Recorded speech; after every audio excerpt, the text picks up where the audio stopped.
two languages, which is Indonesians and English. And for the participants who needed interpretations, please click the interpretations icon below. And for the participants who want to ask questions, please activate the raise hand feature and then submit your questions to the resource persons. And for those who do not have the opportunity to ask, you can write your questions in the Q&A column or in chat box. These discussions organized by a number of CSO and civil society organizations based in Indonesia or in Europe, namely Indonesia for Global Justice or IGG, and GRAINed, People's Coalitions for Food Justice and People's Coalitions for Right to Water, Indonesia for Environment and Institute for Ecos Right, and then Indonesian People Movement Confederations, Indonesian Sustainable Civil Society Foundation, CNV, KSBSI, Fairware, 1111, Eurogroup for Animal Rights, Transnational Institute, Both End, Fern, Power Shift, Diskusi and ini Evelyn. diskusi ini diselenggarakan dalam rangka merespon negosiasi EU CEPA antara pemerintah Indonesia. This discussion was held to respond the EU CEPA negotiations between the government of Indonesia and European Union Commissions, which has been carried out in 2016. And the 10th round of negotiations will be held in February 2021. And then after that, this will conducted to ensure that the voices and agendas of civil society group were included in the negotiations. These discussions will be held several times with a specific topic, such as the issues of EU CEPA and human rights issues, and EU CEPA and natural resources, EU CEPA and intellectual property rights, EU CEPA and food issues, and also other issues. Today's discussions is the first discussions as the opening of a series of webinars and discussions that will be continued until the end of the year or even January or to February 2022. It is expected that from discussions will be a proposal or recommendations that we will bring in the dialogue between CSOs and EU CEPA negotiator. I would like to welcome to all of the keynote speaker in this afternoon. I would like to welcome all of the participants of the discussions and all the organizer both in Indonesia and Europe. This afternoon discussions will be moderated by Rahmi Hartanti. She is the Director of Indonesia for Global Justice. And furthermore, for discussions, I will welcome the moderators, Mbak Rahmi Hartanti. Thank you very much. May God bless us all. Best regard to all of us. Thank you very much, Mas Farid. A very good afternoon, everyone, to all of the distinguished guests. Participants that are joining us now from Europe. I will wish that our participants, all participants, especially from Europe, connected to the interpretation tools because the discussions will use Bahasa Indonesia English. And please check it one more time because I would like to proceed these discussions and lead the discussions using in Bahasa Indonesia. So yeah, so shall we start it now? I hope all participants and all speakers have connected to the interpretation tool. Baik. All right. So beforehand, I would like to say thank you very much to all of the keynote speaker and the participants who have met in today's webinar. So today's webinar in this morning or in this afternoon, we'll talk about a very specific topic entitled The Impact of Omnibus Law and EU Green Deals to the Indonesia-EU CEPA negotiations. This topic is selected by a background of situations where in today's development post-pandemic of COVID-19 spreading, both of the countries doing the resetting toward the economic's directions and its trade because the impact of global economic and also the disruptions in global value chains. Let's say that Indonesia at the end of 2020 has legalized the job creations bill or job creation law, or what we know as Omnibus law, in transforming the national economy by establishing the national industrializations and also taking role in the global value chains activities. And in last year, EU is also finished the policy trade review and also publish the new trade policy untitled an open, sustainable, and assertive trade policy, which is also in line with the green agenda that has been arranged earlier, which is EU Green New Deals. From both of these new policy, economic policy and also trade policy, of course, it will have a potential to influence the negotiations of EU CEPA. And as we know together that these Indonesia-EU CEPA negotiations has been started since 2016. And if I'm not mistaken, in February, is actually has been entering the 10th round. But then there's not many public knowing about this and also aware about this issue. Even the informations that can be accessed is very limited. So that this webinar become a platform for all of us, become a forum for all of us to understand more or to dig more one by one what become the interest of agenda in EU-SEPA, and also to identify the impact that will be influencing the community from these trade negotiations. We have several speakers here, and I do believe that there will be a lot of information from this expert. And let's follow these discussions until the end. I do really hope that in the end of the day, there will be a future organization, discussions among all of us. I would like to introduce our keynote speaker today. The first one is Madam Nimade Ayu Martini. She is the Director of Bilateral Negotiations, the Directorate of Bilateral Negotiations from the Ministry of Trade, Republic Indonesia. A very good afternoon for you, Ibu. I hope you're healthy today. And in this event, I would like to ask Ibu Made to give her keynote speak before we continue with other presentations from other speakers. The first one is Ibu Marika Jakas, Head of Trade and Economic Affairs, EU Delegations to Indonesia. And I hope she is here right now with us. Dan yang ketiga, And the third speaker, advisor and senior researcher from Third World Network in Geneva. Lalu yang keempat, Dr. Dr. Coordinator of Industrialization for America and Europe from the Ministry of Industry, Republic of Indonesia. And the fifth speaker, we have Mark Myers, in 1111 Belgium. Dan yang terakhir kita and the last one, we have Eko Cahyono. He is a researcher and PhD candidate at Bogor Agricultural Institute, Indonesia. We have many speakers in this opportunity, in this beautiful morning or afternoon, and we do really hope that we can listen to their presentations with our sufficient time. I'll ask each of the keynote speaker to be able to present their presentations around 15 minutes, the longest. All right. Without further ado, I think we will have 2.5 hours to do the discussions.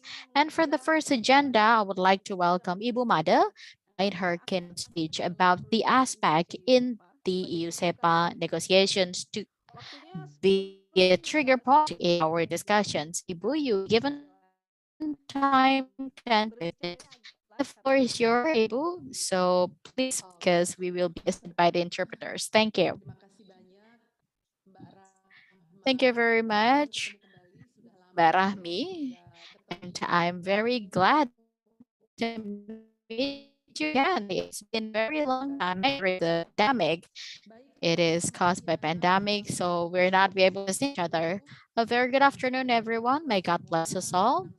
Best regard to all of us, and I'm very pleased to be given opportunities by Indonesia CSO Network and also EU CSO Network in this afternoon to talk about the Indonesia-EU CEPA, the topic that is really, really crucial for us to talk about.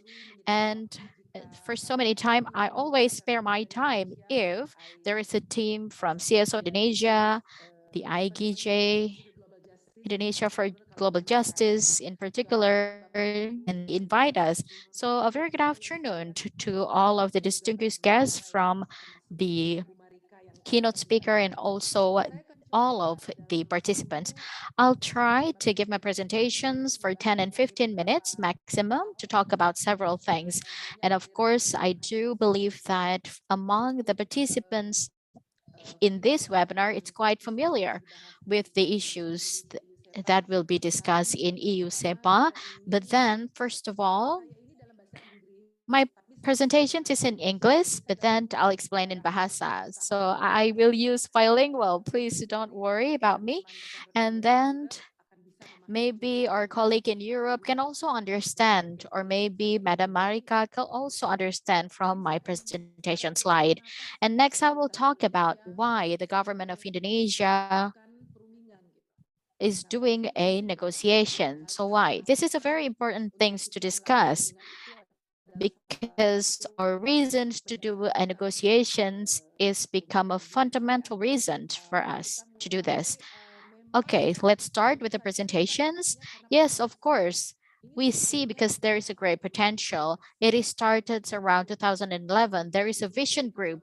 So visions group from both parties seeing that both big countries, if we're calling EU as a countries or a unit, and then Indonesia with 260 million of populations, they're almost 450. So this is over 700 million populations. It means that the market, the massive market size, it's a big economic populations where the total of trade in both countries last year in 2020 were approaching 25, As much as we would like to, tapi cukup penting. even though that it's not as much as it would like to, but then it is quite crucial. That's the first one, why we're doing these negotiations. The second one, in the discussions, we're not only talking about the market access, the policy or the foreign trade policy in Indonesia. Foreign trade policy in Indonesia consists of three: the market access, the access for decreasing the tariffs, and the second one is whether the tariff or the services. The second one is facilitations, enhancing trade facilitations. Trade, if we're not provided facilitations, if it is even zero tariff, means nothing. So enhancing trade facilitations is also important as the lowering tariff itself, and including the attracting investment, not only in trade. So the next pillar is that the economic cooperations and capacity building. So start from early 2000s when APEC started, these three pillars need to be the same. If not, then it doesn't mean nothing. If it is just market access, then it won't be balanced.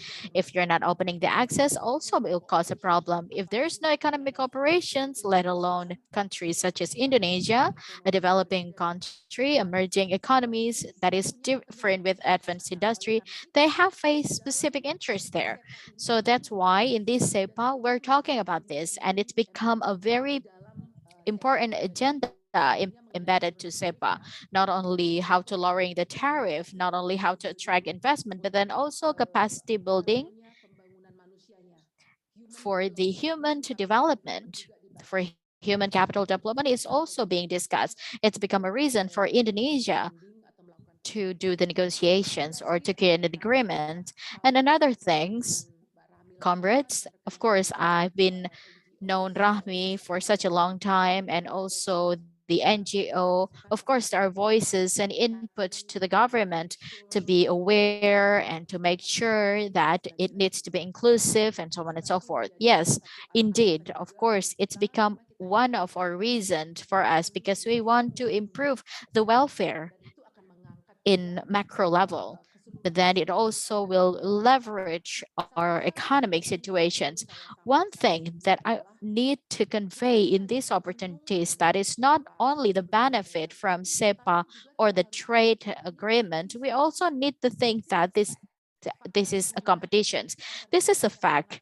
The competitions between countries that is very fierce are caused not to do the trade agreement. It has become very it has become very balanced with the benefits that we will acquire. And then if we're not doing this, we also have to think about what are the laws that we will gain. So since September 2016, the kickoff is started, but then we are actively do the negotiations in 2017 to go to that direction. So that is the first thing about why we're doing the negotiations. There's a lot of studies that has been carried out apart from the fission group between the private sectors. Also, we have a separate studies that has been made by CSIS 2 times, and then Kadin also do a recommendation study and internal of the Ministry of Trade to do the cost and benefit feasibility study between Indonesia and also the European Union. If the people or this CSO or NGO also have the same study, we're very pleased to be open hand, and also we would make that as a reference from time to time so that the flow of our negotiations is balanced between the industry interests, the community interests, or the people's interests that might be also become or will be had an impact to their life. And in average, the study showed that Indonesia will gain benefit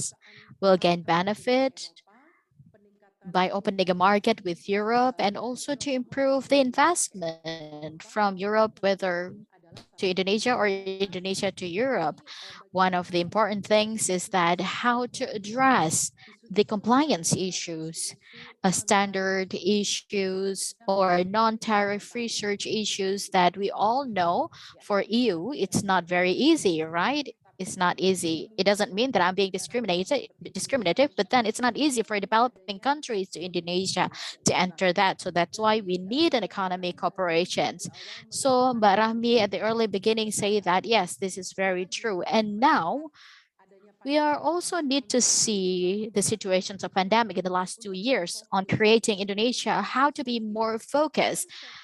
Okay, in this SEPA later on, how are we going to empower, how to accelerate our economic growth that is lowering and decreasing last year?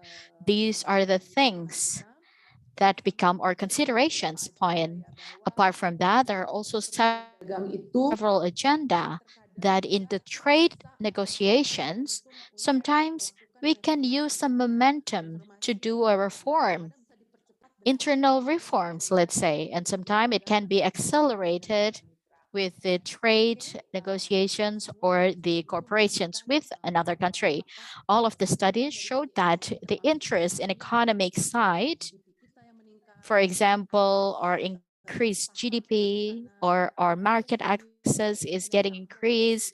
Just to give a few an example, since last 4 years or last 5 years under the negotiations, from time to time we receive an input and also requests or empowerment from the private sectors, from the exporters, for the actors. They say that please finish this soon because they say that our fisher folks need access because now the tariff is high. That is one of the reasons.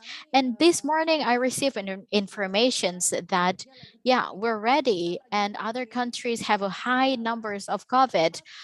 Our situations is okay. We can export export things to Europe, we have to do it faster because the tariff is not level playing to the other competed countries. Please conclude your negotiations. That was the request because they need to work and they need their welfare. These are the things that actually the balance that we need to target it. The interest here is very high for the exporter in order to issue or legalizing these negotiations. Next, I was mentioning about MTM or non-tariff measure. And as we know that EU is a rule maker and the process is very strong. Everything is using rules and regulations and the measures are so many because they're doing it once and for all, including the developing countries. We also need to be able to compete. How to do the competitions and how to fulfill their markets related to comply with the regulations and rules applied by EU.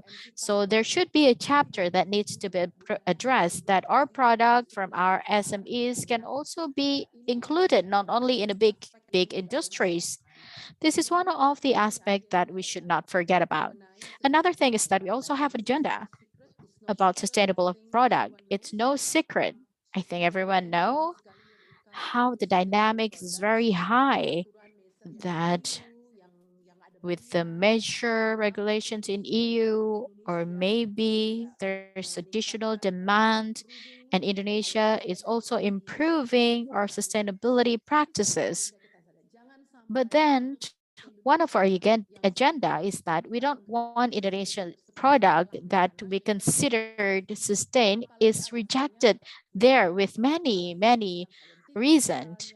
Let's say that even worse, their reasons is not scientific reasons. I will not further explain about this.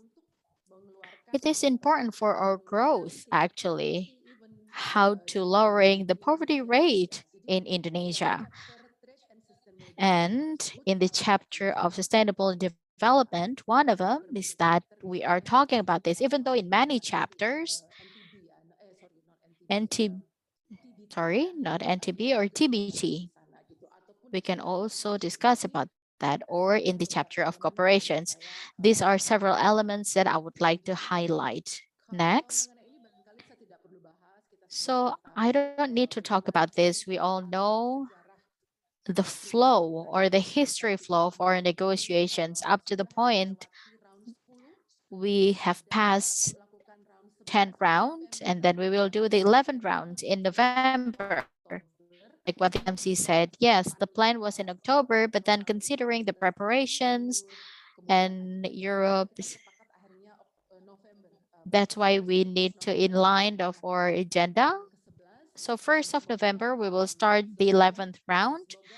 And I do really hope that the agenda, furthermore, we will have a 21 working groups or sub-working groups under EU CEPA. So CEPA and EU is one of the robust things, among others, whether the rules and market access were also being discussed, where in other trade agreements, it is not being discussed. So that's why I don't have to mention one by one. You can read it on the slide. Next slide, please. All right. Maybe the frequently asked questions is about the progress of the negotiations. Maybe questions from all of you. How is the progress? If I'm not mistaken, the last time we met is that before round 10. So I would say that the Delta variant makes both countries lock down or shut down. We have restrictions, emergency, and there's a lot of ineffective communications because everyone's working from home. If I'm not mistaken, we supposedly met on July, right? Last year, we cannot met with each other delegations. But then in general, I can say that the progress is good. So we are halfway through. It's almost 50% done for the tax. But then the tax is consists of rules. But then other thing about market access, these are the things that I cannot measure yet about how many percent is that, because it's very dynamic, whether it is from chapter goods or services or government procurements, or even the investment chapters related to services. So it's not yet, but then there are several things that is almost finished.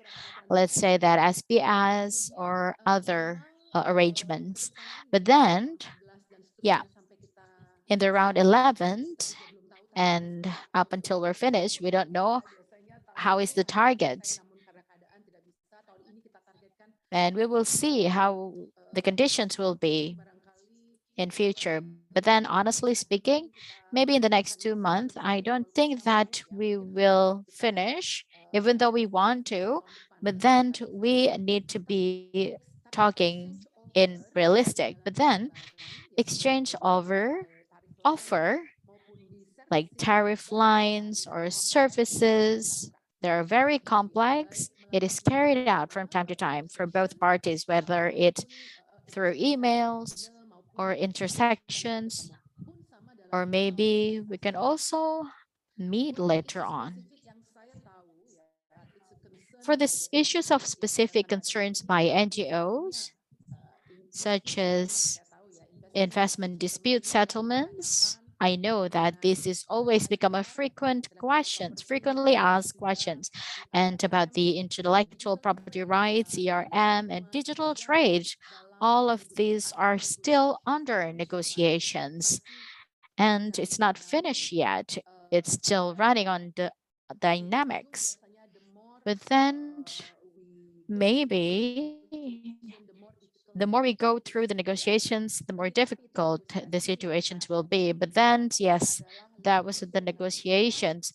What we're going to achieve is that a landing zone that can benefit both parties, whether it's from our domestic policies or even in the EU itself. These are the progress that I can share with all of you this afternoon. And next, there was a questions about the backdrop. How is the recent EU economic policies, one of which is about the Green Deal? Yes, of course, Madam Marika can explain more about this. But then for Indonesia, currently we are monitoring because this is ongoing, right? There is a core discourse or there is a consultations level. For Indonesia, we're monitoring the development of EU Green Deal and also its derivatives. And then we will see what is the impact from the negotiations itself. Let's say that they're under negotiations. Is there any direct impact? Let's say that EU is changing its course or it change their thoughts or their direction is changing. So that's why we need to monitor it. Or maybe their poses, because European Green Deal and its derivatives is still taking a longer time, let's say in 2030 or 2050. After we sign and after we implement, we don't want this to happen. We were thinking that this is great, this is a good deal, and then we found out that we cannot implement it because due to regulatory reasons from EU. These are the things that we are discuss right now. And to be honest, Marika can add to this comment and statement. Of course, this is not easy. We are using the best available knowledge we have, and we ask to the union parties, what does it mean to create the best circumstances to answer this? But then this is one of the things that will give or influence the dynamic of our negotiations. But we do really hope that it's not influencing in. And then we're talking about omnibus law. We share this because this is a positive development for Indonesia in attracting investment to do the business. I think this is a positive and good news for trade facilitations, trade investment facilitations. So I think the EU side is appreciating it about the job creation law. And yeah, I think my 10 minutes is over. I would like to conclude. that Indonesia government's directions policy remains the same, that CEPA will have the potential to enhance the Indonesia economy and welfare. And then the support from related stakeholders. Of course, we still need this. I do really appreciate from time to time from CSO come to us, and then being critical, it's fine. It's important for us. But then we also need an input from CSO and the NGO. Let's say that in every agreement, there are people who will be given an impact, will get an impact, or there are people who will get the benefit. Let's say that our colleague from NGO, if you have a mitigations recommendations, we're very open for that because the governments need to prepare about that and need to make that, because let's say that if there is anything that will be given impact, I don't want to say compensate, but then I want to say that how to lower the risk. So I do really hope that these CSOs or many stakeholders will provide an input to us, or even better if you have a mitigation plan. So during this time, we are using your input as a reference. And then after that, the last one, at the end of the day, whatever we do, whatever we negotiated and agreed, of course, it is based on the national interests, based on Indonesia interests from all of the factors and all of the sectors. That's why it's quite take a long time, because we need to have a consent from any ministries and institutions so that we know once we signed, we are able to implement that, so we can be held accountable for that. So I think that's all from me in short, because of course I know there will be many questions from all of you.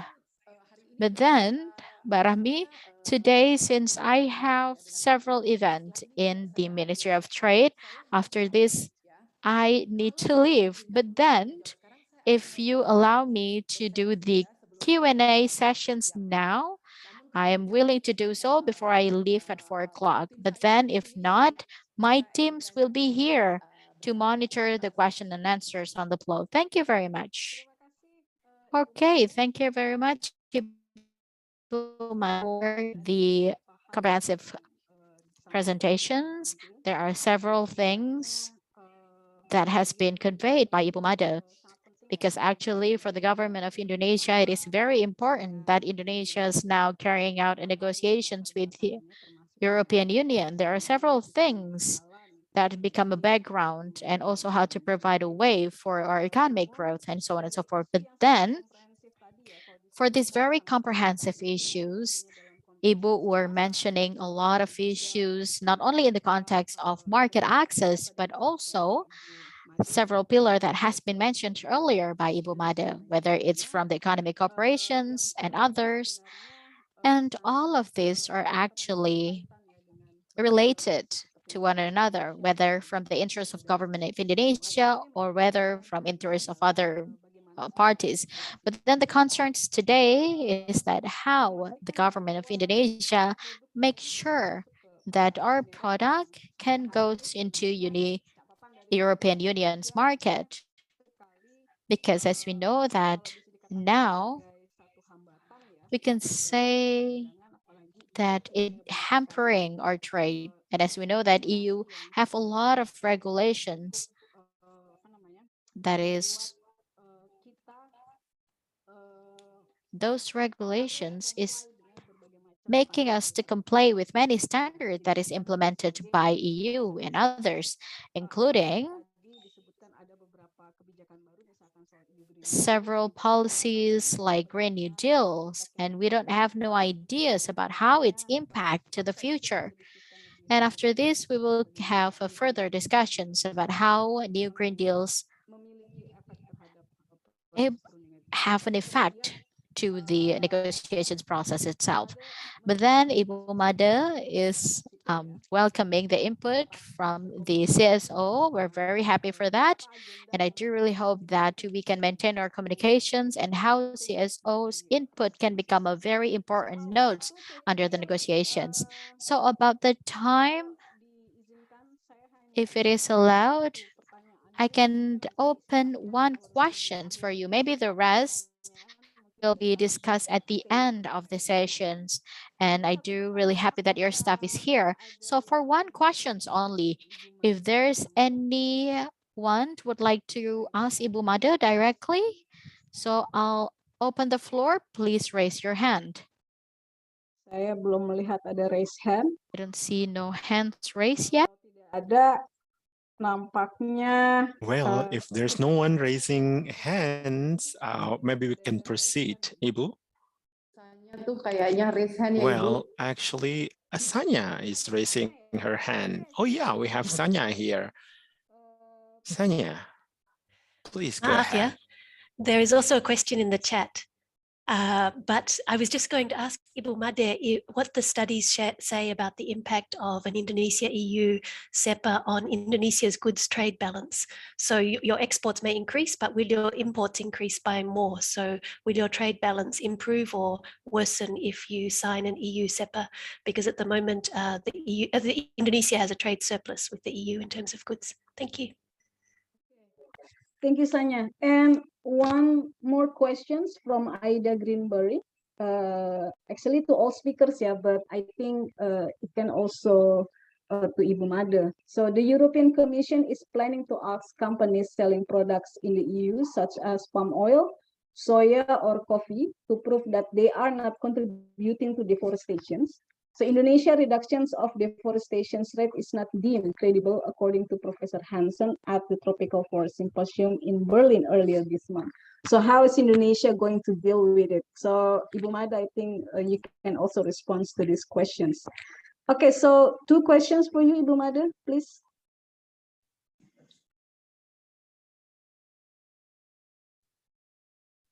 Okay, sorry. Thank you, Ibu Sanya, for the questions.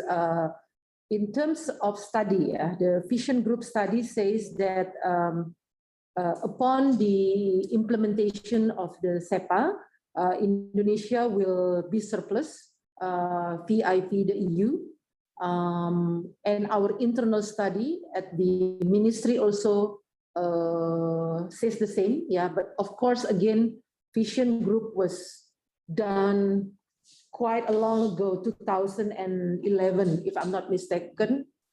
Yeah, and then our study also, but this with the COVID situation and everything with the technology now, I think we have to redo some more study. But for us, for Indonesia, it's not about trade balance again, merely on trade balance. Yeah, of course it is important, but we have a mission, trade agreement, especially the comprehensive one, is also about services and also services trade and also investment, plus the capacity, the human development. This is the model that we've trying to do, including the latest one with Australia, for example. Our trade deficit has been there since for the past like 5 years or even more, yeah, because what we import is commodities for our industry, you know, like sugar and then beef, for example, you know, for restaurant and so on and so on. But again, what we see is investment and also capacity building, human capital, health, and education. So this is the balance that we have to strike. With the EU, the same thing. Investment, what we see is not reached the highest potential, I should say, and we hope that in the future, with the implementation of CEPA, it can be further developed, including through technology, pharmaceutical, and so on and so forth. So that's my answer for the first question. Second question is a bit difficult.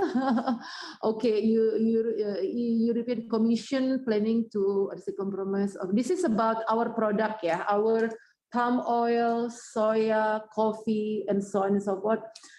Well, again, we may have a different opinion, right? For us, for Indonesia, we try to improve the good practice, the farming practice, the sustainability, the what is it called, traceability, for example. And we try to comply with the market anywhere, not only the EU, the US, Asia, and so on and so forth. But if the regulation comes from government, for example, G2G, in this regard, the EU, we will attest it. You know, we say, we come up with the argument, we are, if it is not in accordance what we think it should be, or we participate in the process of regulations, for example, like now, for example, RED 2 in the past or future, you never know what others, regulation under the European Green Deal, for example, to make sure that we are not discriminated. So this is something that is very, very important. Discriminatory to Indonesian product is not, we cannot accept that. You know, I mean, if there is discriminatory, it has to be scientifically proven, what kind of modeling, and this is something, if you follow what happened in WTO now, this is why we brought the case on the energy, what is it called, the energy feedstock from our palm oil into WTO cases, because we think there was discrimination to our product. So I think I wanted to stop there. This is obviously a complex issue, but we can continue the discussion on this. Thank you. Baik, terima kasih Ibu Made atas partisipasinya pada siang hari ini. Sayang sekali Ibu Made. Thank you so much, Ibu Made, for your kind participations. Even though you cannot continue with us until the finish time, but I believe that we have received a lot. And we will also discuss again, and we hope to discuss and to be able to communicate with you again in the near future. Thank you, Ibu Made. Baik. Sore, selamat bekerja kembali. Thank you so much, Ibu Made. Next, we will invite, after we listened, we hear from what Ibu Made's explain about what has been going on between Indonesia and the EU and how Indonesian government describes its or Indonesian national interest in that forum. Next, we will start with our next guest speakers. We have Ibu Marika Jakas now with us. Ibu Marika. Welcome, Ibu Marika Jakas. Finally, I know it was a very short time, yeah, that we sent you invitations, but then finally you received our invitation. So thank you. We are glad to have you here. So yeah, Ibu Marika, I think we will discuss a lot the new EU trade policy, because we know that in early of 2021, yeah, the European Union released the new trade policy that with the Entitled Trade Policy Review, an open, sustainable, and assertive trade policy. So we also curious actually what will be this new trade policy implicate to the Indonesia-EU CEPA negotiations, because we know that EU will have a very specific concern, especially on the issue of sustainable trade and on the green agenda right now in EU side.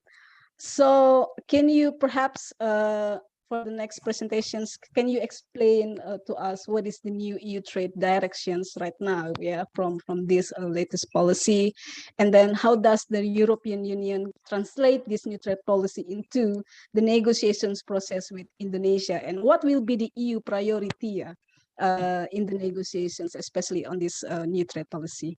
Please, Ibu Marika, perhaps 10 to 15 minutes for you. Thank you very much, Ibu Rahmi, and very nice to meet you, even if only on the screen. We haven't met yet, but I hope we can meet soon, also in real life, physically. So the situation seems to get a bit better here, so let's hope that real meetings can become possible soon. And so Good afternoon, everybody. Good morning to those who are in Europe. Nice to see so many participating in this, and thanks for inviting me. It was a bit, like you say, a bit last minute. So unfortunately, I don't have a fancy PowerPoint presentation.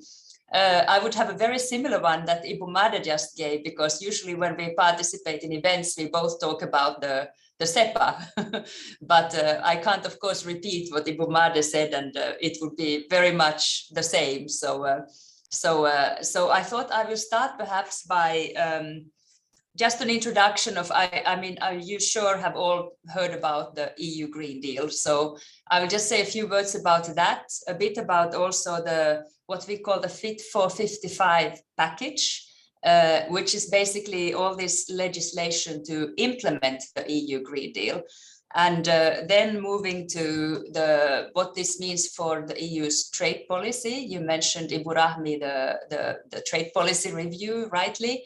That means really that we are aligning trade policy and all our policies with our policy priorities. So basically green and sustainable and digital growth. So our trade policy, I think it's safe to say, it's becoming the greenest ever trade policy. So I will talk a few things about that. And then, of course, where this brings us on CEPA, on the Comprehensive Economic Partnership Agreement with Indonesia.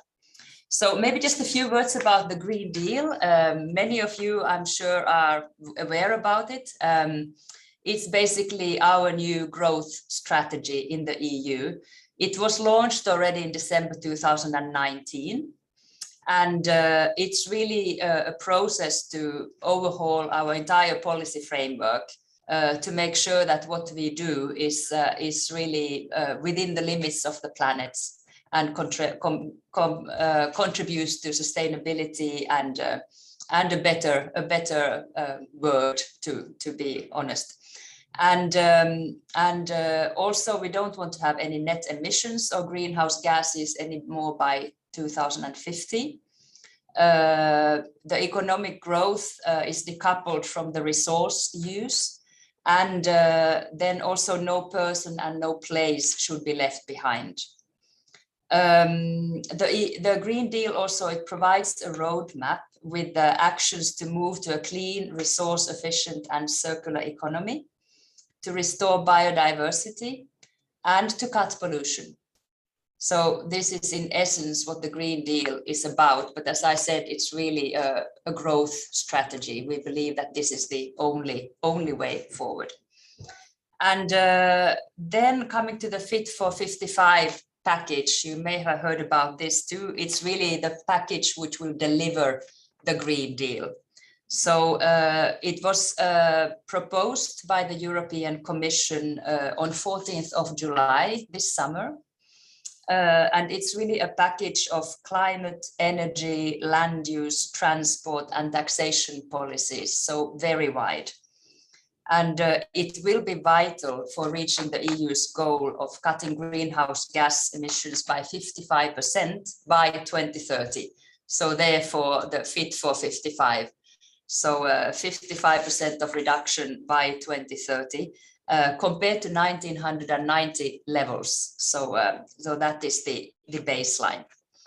And it's on the way then to achieving net zero emissions by 2050. And this will make the Europe the first climate neutral continent.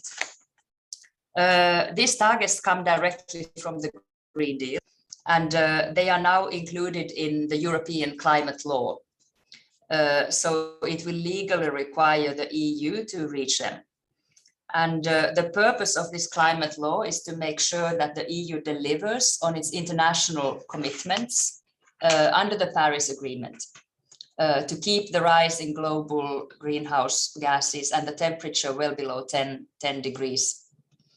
So the package of proposal is called Fit for 55 precisely because it includes all the necessary elements to deliver the transformational change that we need across the EU's economy, society and the industry to reach the 2030 target of a 55% reduction.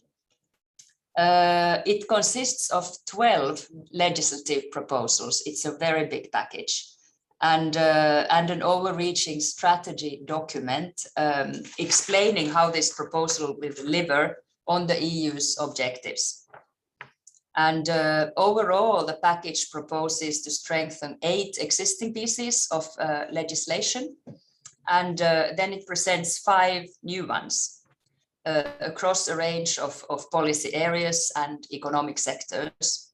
And these are the climate, energy, transport, buildings, land use, and forestry. And broadly speaking, our aim is to strike a balance between 4 kinds of measures: pricing measures, targets, standards, and support measures. So a few words about these. On the pricing measures, this will include a stronger emissions trading system in the EU, which will include maritime transport, road transport, and buildings in the future. And the Common European Framework for Energy Taxation is also strengthened. And then you may all have heard and read about the Border Adjustment Mechanism, or CBAM as we call it. And that's probably the measure which has the biggest external impact or trade impact, potentially, depending. And then we will propose targets. These targets are proposed for land use change and forestry, renewable energy, and energy efficiency. New standards will be introduced for the emissions of cars and vans, the refueling infrastructure for clean vehicles, as well as for cleaner fuels for airplanes and ships. And for support measures, this will ensure solidarity and mitigate also the impact for the vulnerable. So there will be a new social climate fund and enhanced modernization and innovation funds to help those who may be impacted. Perhaps a few words about the carbon border adjustment mechanism, CBAM, because that has been a lot in the newspapers here in Indonesia as well. So, of course, climate change is a global problem which needs global solutions. So we cannot do it all alone in the EU. And as we raise our climate ambition, this means that less stringent environmental and climate policies may prevail in non-EU countries. And then there is a big risk of what we call carbon leakage, meaning that companies which are based in the EU could move their carbon-intensive production abroad to take advantage of policies and standards which are less stringent than what they are in the EU. And the EU products could also be replaced by more carbon-intensive imports. So basically, we want to level the playing field. And such carbon leakage can also shift emissions outside of Europe and therefore seriously undermine the EU and global climate efforts. So this is the thing behind CBAM. So it really aims to equalize the price of carbon between domestic products and imports and ensure that the EU's climate objectives are not undermined by production relocating to countries with less ambitious policies. It is, of course, it's an environmental measure. It's not a protectionist measure. It's not a trade measure. It will cover, for now, 4 sectors: cement, steel, iron, aluminium, fertilizer, and electricity. Sorry, a bit more than 4. It's 1, 2, 3, 4, 5, 6 exported to the European Union. But what it means is that we want to basically work together with our partners. It's not, no country, let's say, with a reasonable climate policy need to worry about it. And we do not, of course, expect our partners to have identical policies to ours, but to have similar effect and similar goals. And it will be WTO compatible. And the object is really to open a dialogue with our partners, including, of course, with Indonesia, for better climate policies. Perhaps what needs to be said of all these Fit for 55, I know it's a lot to digest, many proposals, but these are now proposals that have come and they have to go through the whole EU legislative process still. So it will take probably a year and a half, 2 years before these really become law. So we have time to also enter into dialogue with our partners, specifically those who may be impacted by CBAM, to have a dialogue on green policies and how we can work together to come with better policies to, then you wanted me to speak a bit about the trade policy review. So coming there, as I said, our new trade policy, it will be the greenest EU trade policy ever. We launched this major policy review in June 2020. And the objectives of the EU trade policy now are, first of all, to support the recovery and the fundamental transformation of the EU economy in a way which is consistent with our green and digital ambitions. So basically, we want to align our trade policy with the Green Deal. And of course, also we have also digital ambitions. It's not only about green. We want to shape global rules for a more sustainable and fair globalization, and increase our capacity to pursue our interests and enforce our rights autonomously if needed. What we are doing concretely within this our new trade policy review is bring forward climate and sustainability initiatives at the WTO. Also seek commitment on climate neutrality among G20 members. And also, of course, use FTAs, free trade agreements, as a platform for cooperation on climate, circular economy, pollution, sustainable food systems. We have also in the EU, Indonesia, CEPA, we have what we call Trade and Sustainable Development Chapter. Ibu Made also mentioned it. And also the Paris Agreement, we are reinforcing that more in our FTAs, so making it an essential element of our free trade agreements. We also comprehend US development action as part of this policy.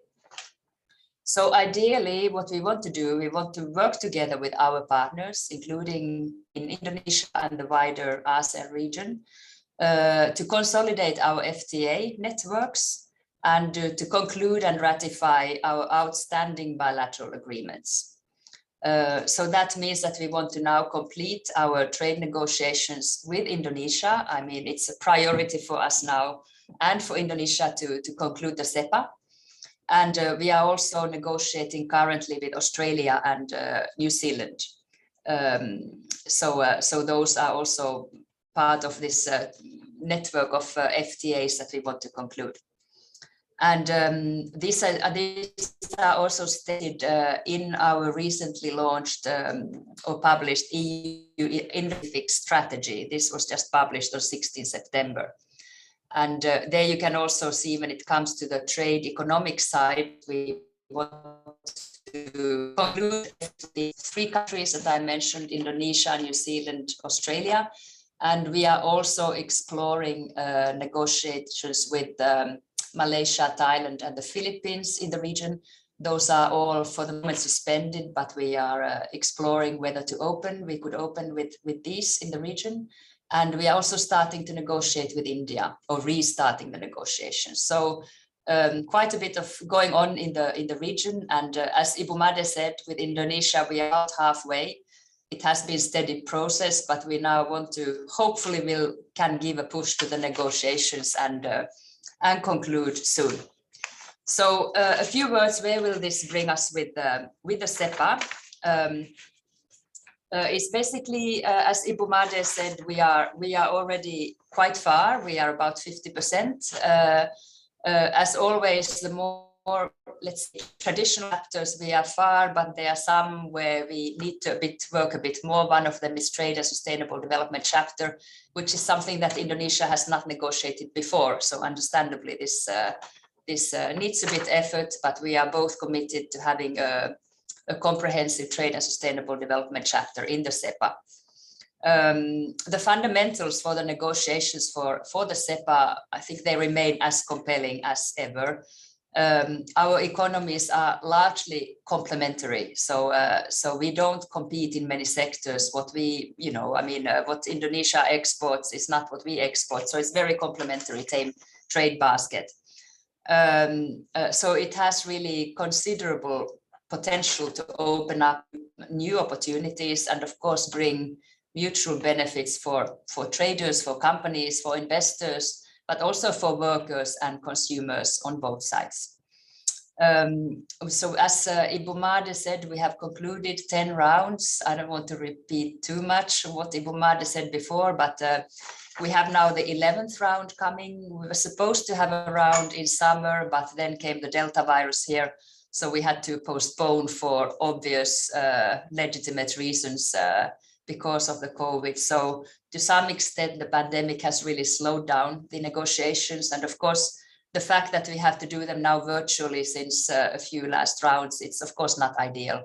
It's not the same as when you meet face to face, and especially if you have new negotiators on both sides who don't know necessarily each other, establishing that relation on screen is not ideal.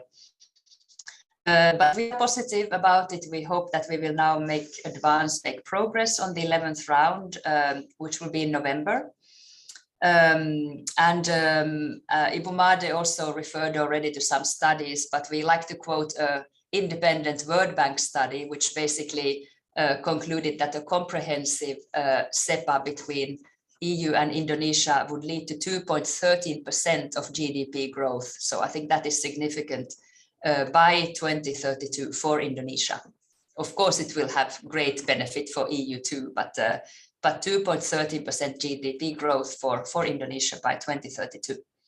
And of course, it will also be transformational. It will promote a structural transform in the country, industrial shift, and create hundreds of thousands of new jobs, which will of course then improve wages and working conditions. So I think it can really play an important role in the post-COVID economic recovery that we all need.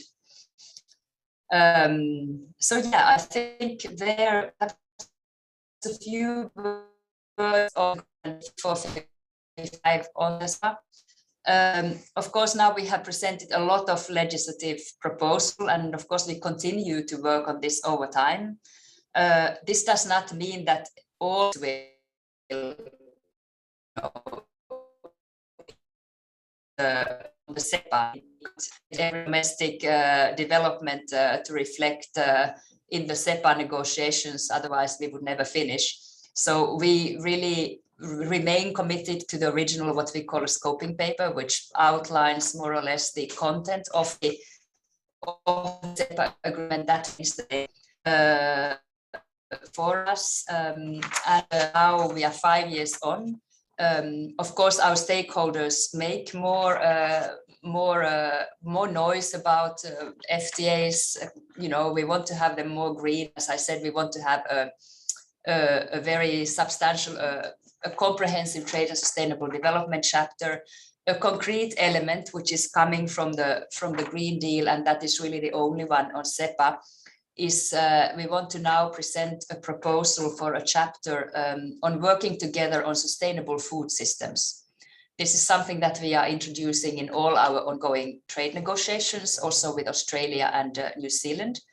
And essentially, this is about cooperation. So it's a chapter about cooperation to reduce food waste, the use of chemical pesticides, the use reducing the use of antimicrobials. So as I said about cooperation, so I think this is something we can probably both agree it's on substance a good thing, something that we both can agree on.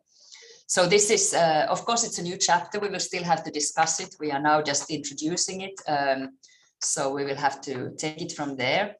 As I said, also part of our new trade policy, there will be more political emphasis on the respect of the Paris Agreement. So this is more or less where we are. As I said, no new elements on CEPA apart from the sustainable food systems, the cooperation chapter there on this. And yeah, so I mean, on the Fit for 55, I know there's a lot to digest. we're happy to organize the presentations to anybody who's interested. Our environment climate counselor, who is the real expert on this, I'm not, I'm a trade expert, is happy to give, inform more in detail about the Green Deal and the Fit for 55. So I think I think I used my time and happy to take any questions. Thank you very much. Terima kasih.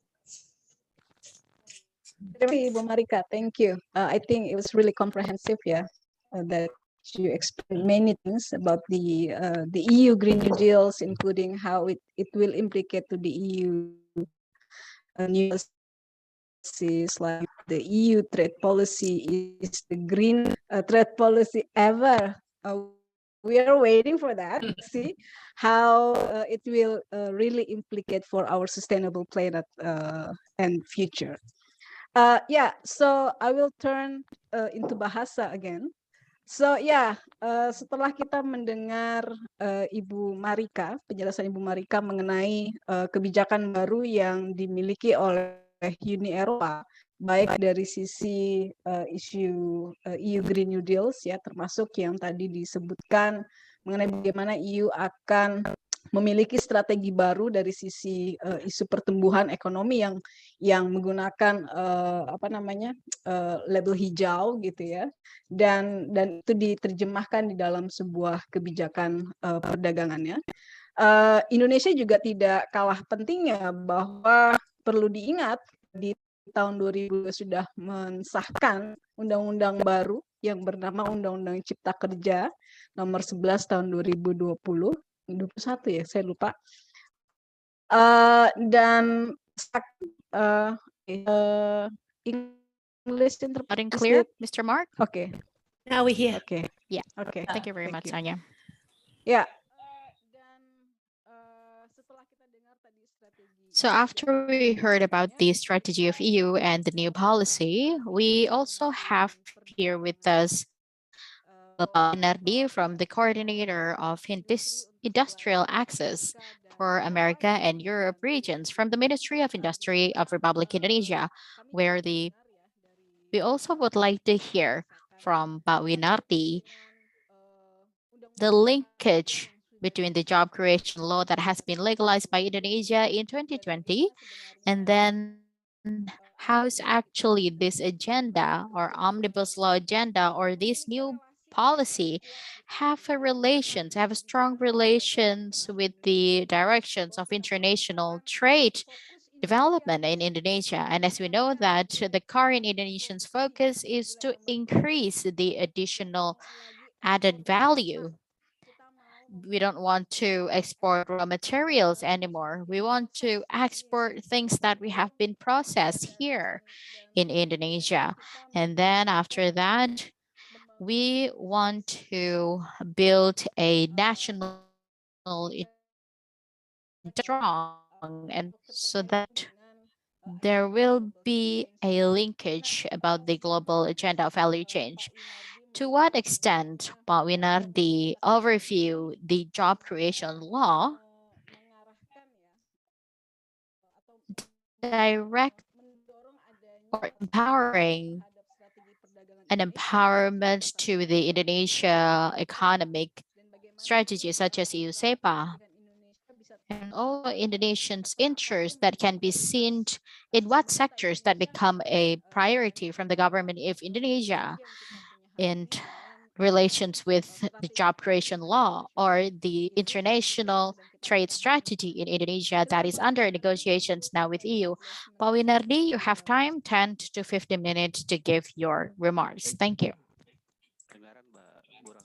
Can you hear me loud and clear, Bu Rahmi? Yes. May God bless us all. A very good afternoon, everyone. And best regard to all of us. First of all, thank you very much, Mbak Rahmi, Indonesia CSO Network and Europe CSO Network to invite us attending this forum. And based on the themes provided to us related to the Omnibus law, And also, how is the Indonesia's industry priority agenda in the context of the global value change? All right, Ibu Rahmi and distinguished guests, ladies and gentlemen. So please allow me to share my screen. Pak Bimo or Pak Sigit, please help me.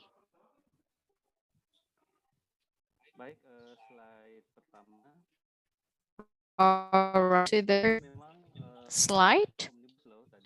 Yes, of course, the Omnibus law that has been mentioned by Ibu Rahmi, it is legalized in November 2020.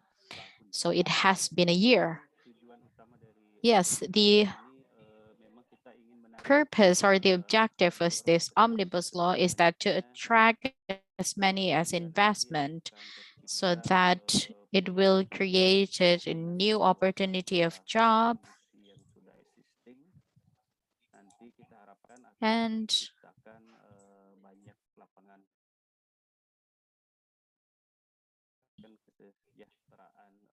also it will improve the welfare of the workers.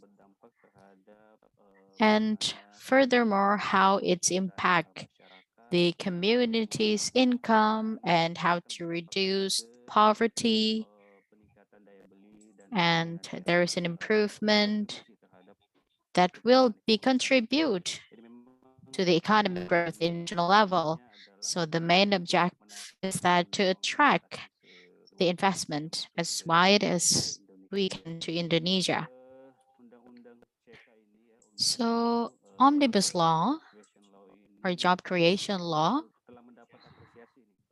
is receiving an appreciations from many international institutions, one of which is World Bank. And they said that omnibus law is a positive reform in Indonesia during the last 40 years, and especially in terms of investment. And they hope that the implementations is in line with what has been stated in omnibus law. Please, next slide. Start from November, it has been set out around 51 implementing regulations. And then it is very incredible. We have finished around 47 government regulations, and there are 4 presidential regulations. And after that, it will be divided to 11 regulatory cluster, as we can see on the screen. And some of them related to the permit sectors and licensing or sectors, business activities, and how to provide a cooperative and SMEs or village-owned enterprises process, and also how to provide an ease of investment, employment, and also fiscal facilities, special planning, land and land rights, and related to the environment issues as well. That's become a concern from EU. After that, how is the licensing in the constructions and housing, economic zone, as well as government goods and services, especially in the ministries of industry, Barami and other colleague, we have the derivatives. The first one is that the government regulations number 28 of 2021 concerning the implementations of industrial sectors. Yes, we have several changes of the regulations in the law number 3 about industry.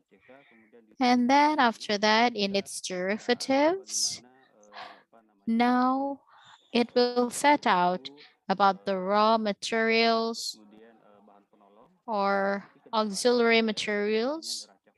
We call it commodity balance and material centers, and it will be established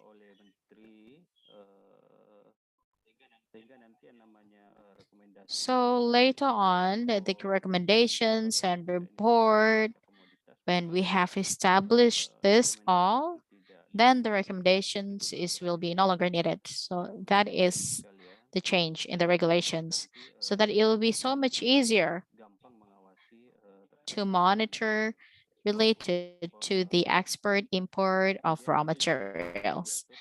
And then it also set out related to the development and supervisions of conformity assessments institutions. And the next one is strategic industry. We also try to involve the community participations in industrial development. And the last one is that how to improve or increase the supervisions and control of industrial business activities and also the industrial estate business activities. Next slide, please.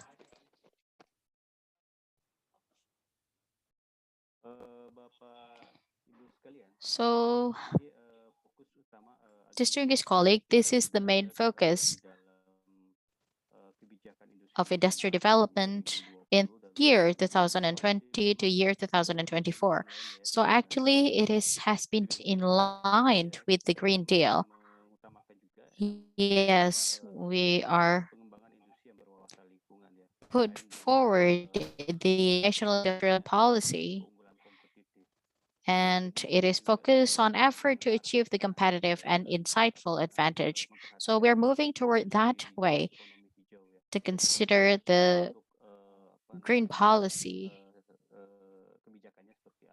We will see how the policy will look like, and then we divided it into three. The first one is that strengthening the industrial structures, like I've mentioned earlier in the regulations number 28, how to fix the material flow related to the uh, industrial process. We're no longer export a raw material or raw commodity outside this country, but then we have to process it first domestically. And then the second one is that how to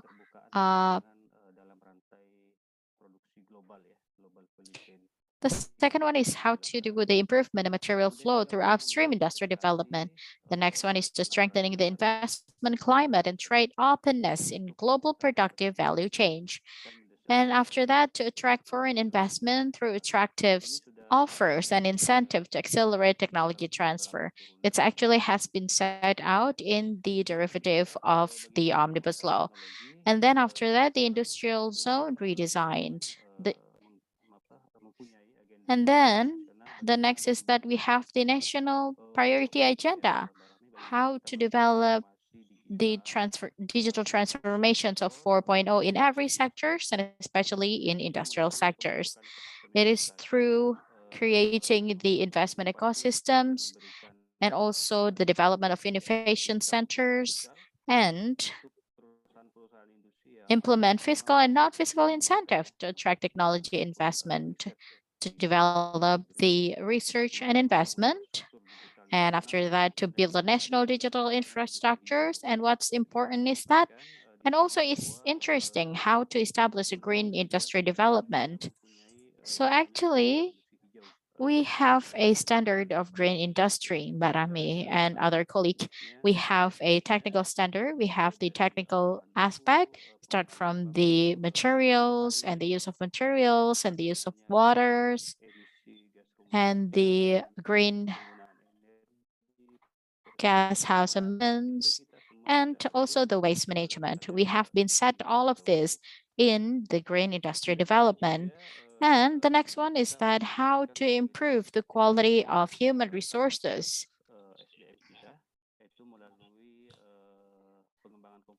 through development and industrial human resources competency to competency-based vocational educations and training.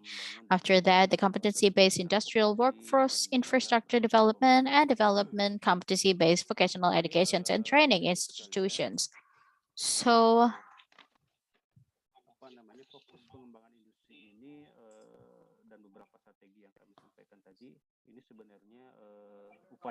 This is actually our effort to improve the quality of our products so that it can compete with other countries, so that our domestic industry can produce a high quality, high competitive products. We also need to tell all of you that we have 5 sectors that we will develop in the future. The first one is that the food and beverage and textile and automotive industry, electronic, and also chemical industry. Why we develop these 5? Because this is very representing the contributions toward the economy, toward the Indonesia economy. From the UN to the contributions is around 30%, but then for the export for 5 product is around 5%. And also the absorbment of employment in 5 sectors are very high. So that's why we have to develop this in the future. So Masigit, please go to the next slide. Yeah. So this is according with the topics given to us. So the global value change is talking about a phenomenon where every countries will play its roles and how to provide the raw materials, intermediate tools, and up until the product, a finished product, so that we can participate in the global value change. If we see several factors why Indonesia needs to become part of the global value change, or the driving factors to become part of global value chains. And as we know that the current conditions that the transportation's cost is getting cheaper and the advance of technology and informations that is quite fast, and the trade policy that is way more openness, like what has been stated by Ibu Made, with several agreements or several agreements that is under negotiations. And after that, we also see the growth, the economic growth in several countries. It's getting better. And then let alone after the pandemic, it will become a momentum to improve the economic growth beyond the previous economic growth before the pandemic. So, honorable colleague, the global value change holds a very important point to every countries and how it can provide a contributions in improving the productivities or even to a product standard, absorbing the employment, and also how we can do a transfer of technology from each of the country. Please go to the next slide. So, our participations in global value chains are still low because as we know that Indonesia, we still have a lot of productions process are still in the intermediate goods and mostly depend on primer commodity export, so that the value added, so that the added value is not quite much for Indonesia. Let's go to the next slide. So this is my last slide. And so how is the increase in participation simple efforts to strengthening the orientations that have exported through mapping of the best product and our potential product and improve the product quality standard, national standard. So we try to fulfill those standards with the country that become our partners later on. The third one, this is the government program on how to accelerate the industrial infrastructures development, whether it's energy, logistic, transportations, and other supporting infrastructures, and then how to create a enterprise climate and also conducive investment to harmonizing the policies across ministries and institutions. And after that, how to improve the innovations and the quality of human resources through the knowledge sharing and training, and how to optimize the negotiations and agreement in the international trade. So I think that's all. But Rahmi, I do really hope that it could be a great momentum in finalizing the negotiations of Indonesia-EU CEPA, like what has been stated by Ibu Made, so that we can finalize this. So the benefit in Omnibus law can be optimized or will provide a bigger benefit, as well as when the EU CEPA negotiations is finalized.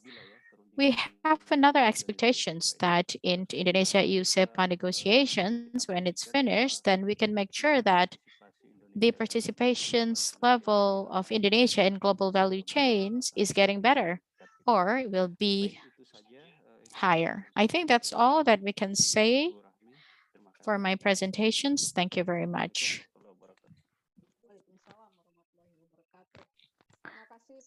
Thank you very much, Pak Wirnardi, for the presentations.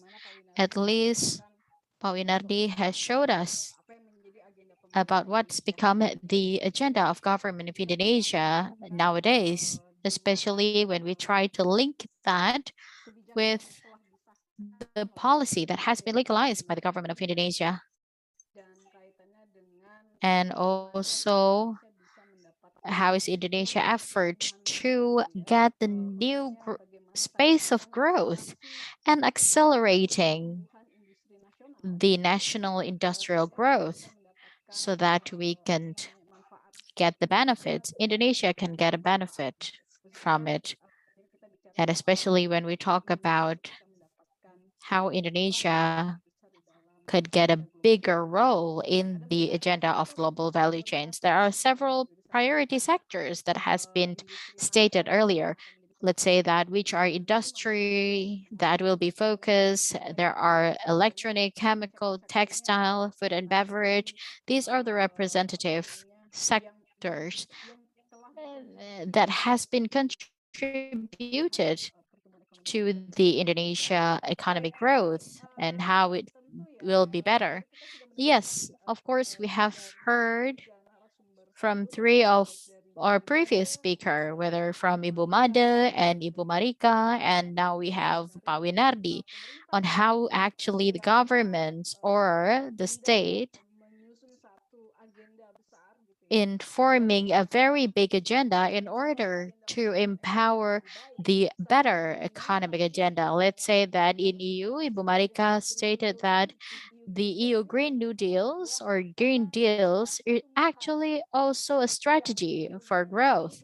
But then on Omnibus Law is also become a growth strategy for the economic growth by the government of Indonesia. And next, actually, I want to dig more about this from the aspect that's been conveyed by the side of government. The next three speakers from the CSO network, I do really expect that they can provide a very critical note, a critical comment from what's been stated by the side of governments of Indonesia and EU delegations, how we are as a CSO reviewing the agenda that has been established by government nowadays. And actually, at least we can provide about what's become the interests of Indonesia. So I would like to invite Eko Cahyono. We have heard from Pak Winardi and also other speaker, how is the concept that has been established in Indonesia Indonesia. Industrializations, and then we have the priorities that is being strengthened now. Let's say that there are several requirements on how to empower Indonesia to become or to be part of the global value chain. We need to restructurize in several agenda, whether the infrastructures or the energy development and other. If you want to see from this point of view, Mas Eko, to what extent we have the economic agenda that has been translated in the omnibus law. In one side, now the government wants to empower the expansions or bigger trade liberalizations. And this FTA will be the entrance for the government to invite as much as investment to go to Indonesia. What does it mean to the people of Indonesia on this, and especially related to Indonesia-EU CEPA? To what extent Indonesia-EU CEPA will give an implications to the welfare of the people in Indonesia? Mas Eko, you 10 to 15 minutes. All right, thank you very much, Barami, for inviting me in these very important discussions. Allow me to share screen, and then I'll try to give my presentations in timely manner. Can you see my screen, and then can you hear me loud and clear? All right, thank you very much. Good afternoon, everyone. And good morning to our colleague in Europe. In the term of reference, I would to convey things. The first one is that how is the omnibus law with the global agreements and among others is EU CEPA. And then how is the implications to the people of Indonesia and then to the environment, of course. And the third one is how to ensure that the community rights is not being violated. That's why Mbak Rahmi and other colleague, I would like to start my presentations by pointing out that these questions is very important. If you SEPA and omnibus law is become an answer, then actually what is the questions? So this is to review what is need to be answered from the ideal objective of EU SEPA and also the ideal objective of the omnibus law. At the end of my presentations later on, I would like to promote and I would like to emphasize that the constitutional principle in Indonesia mentioned and as we call the economic democracy and also the constitutionalism trait. It's become our material discussions with IGG in the past few weeks. So my first questions that I would like to conclude from three relations that I would like to explain. Of course, each of these have a further explanations. To consider time, maybe I'll make it compact. What is the relationship between the job creation law or omnibus law with the global trade politics? Like what has been said by Pak Winardi as a CSO, of course, it is showed that if we can see from the core of this policy for the investment that has been stated by Pak Winardi, it's to ease the investment. In our opinion, it's not like that. It is just for the safeguard or investment tsunami by removing the bottleneck from various regulations that considered to hinder the entry of global investment. So to be clear, I'll have a further explanations and example to that. The second one is to accelerate the constructions of mega infrastructure and to implement the economic corridor. I would also like to explain furthermore about the economic corridor. And the third one is that, of course, it's try to explain the expansions and the continuations of natural resources extractions, exploitations for before Omnibus Law happened, because Omnibus Law provide a red carpet and ease the licensing to the investment, especially for the natural resources. We do worry that it will continue the exploitations for the global market services.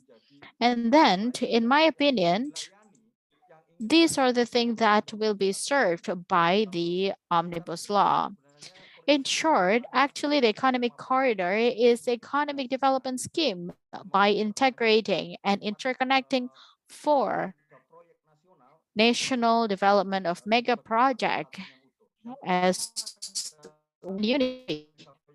The first one is that the economic mega project of infrastructures and extractive economic activities, new metropolitan area and industrial zone of economic zone. You can find this data on economic research institutes, and under SBA or Susilo Bambang Yudhoyono stated this as a project of master plan for accelerations and expansions of Indonesia economic development or MP3EI.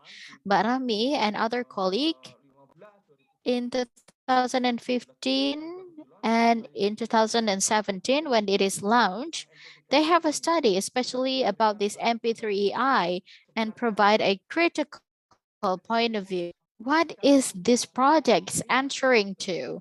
When the economic assumptions, of course, the economic liberalizations about the development, they say that this is to develop the economic corridor and then to create a bridge through the integrations and interconnected from the infrastructures as if it's become the answer.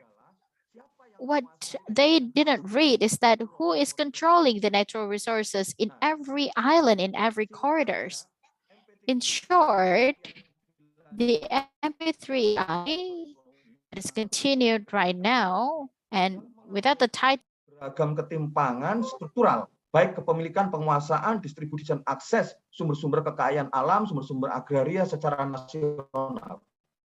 An agrarian, and so is benefited when the MP3I practices and economic corridors are running.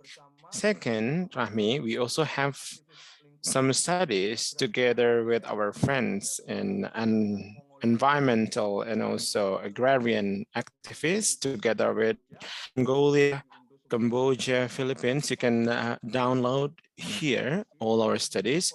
We criticize the economic corridors. It has been a widespread trend across the world, this kind of economic corridors.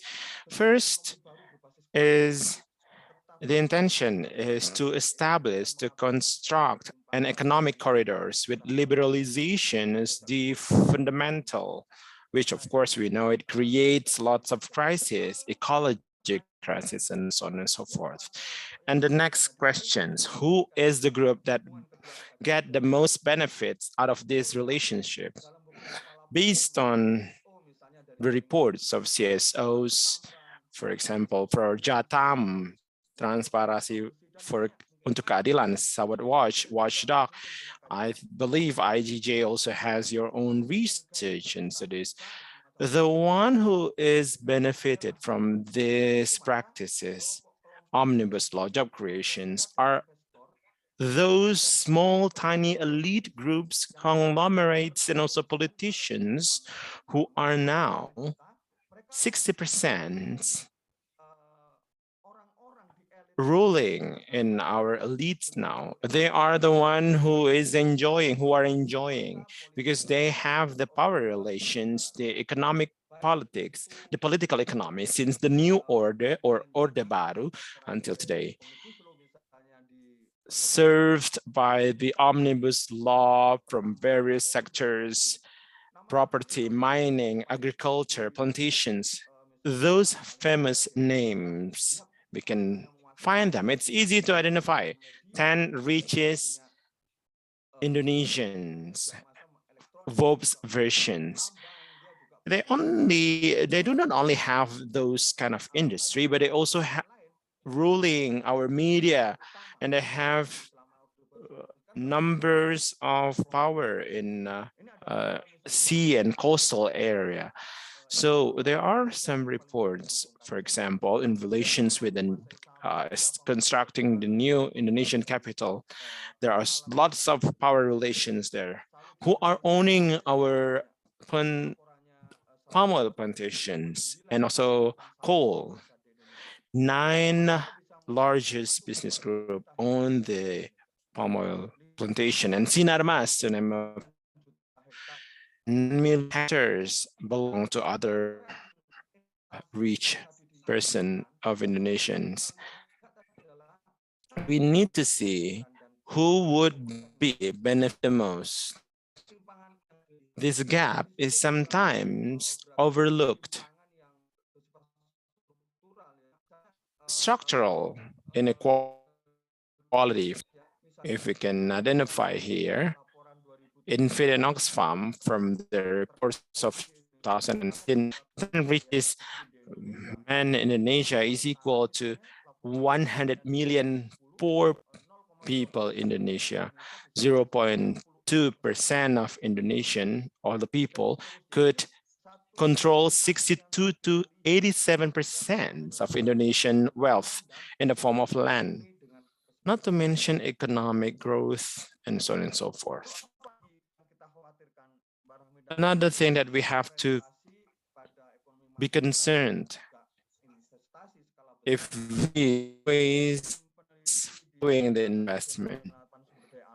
I'm also one of the researchers in KPK, Natural Resources Commissions.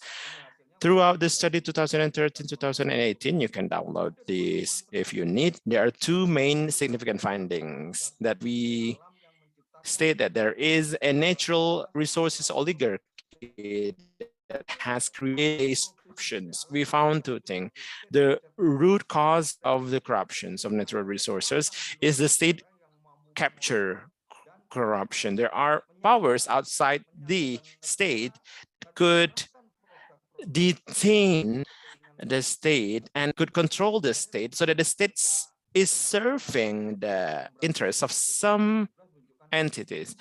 70% of the regional leaders, because they needed, these regional leaders were controlled by the corporates. When they were in their position as governor or head of districts, they have to pay back by giving land concessions in their own respective areas to those corporates and taipans.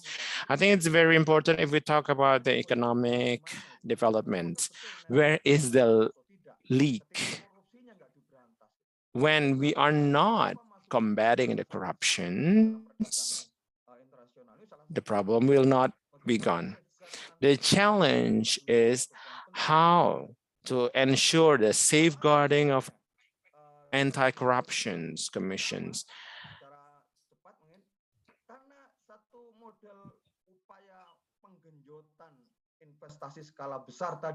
To improve or to boost the investments by ease of doing business to all the licensing holders, what happened is the escalations, the increase of agrarian conflicts. What is important to note here, the actors who violate this, they remain the same, from the plantation or from the forestry or from mining. Mining is and also infrastructures, the new player since 2020.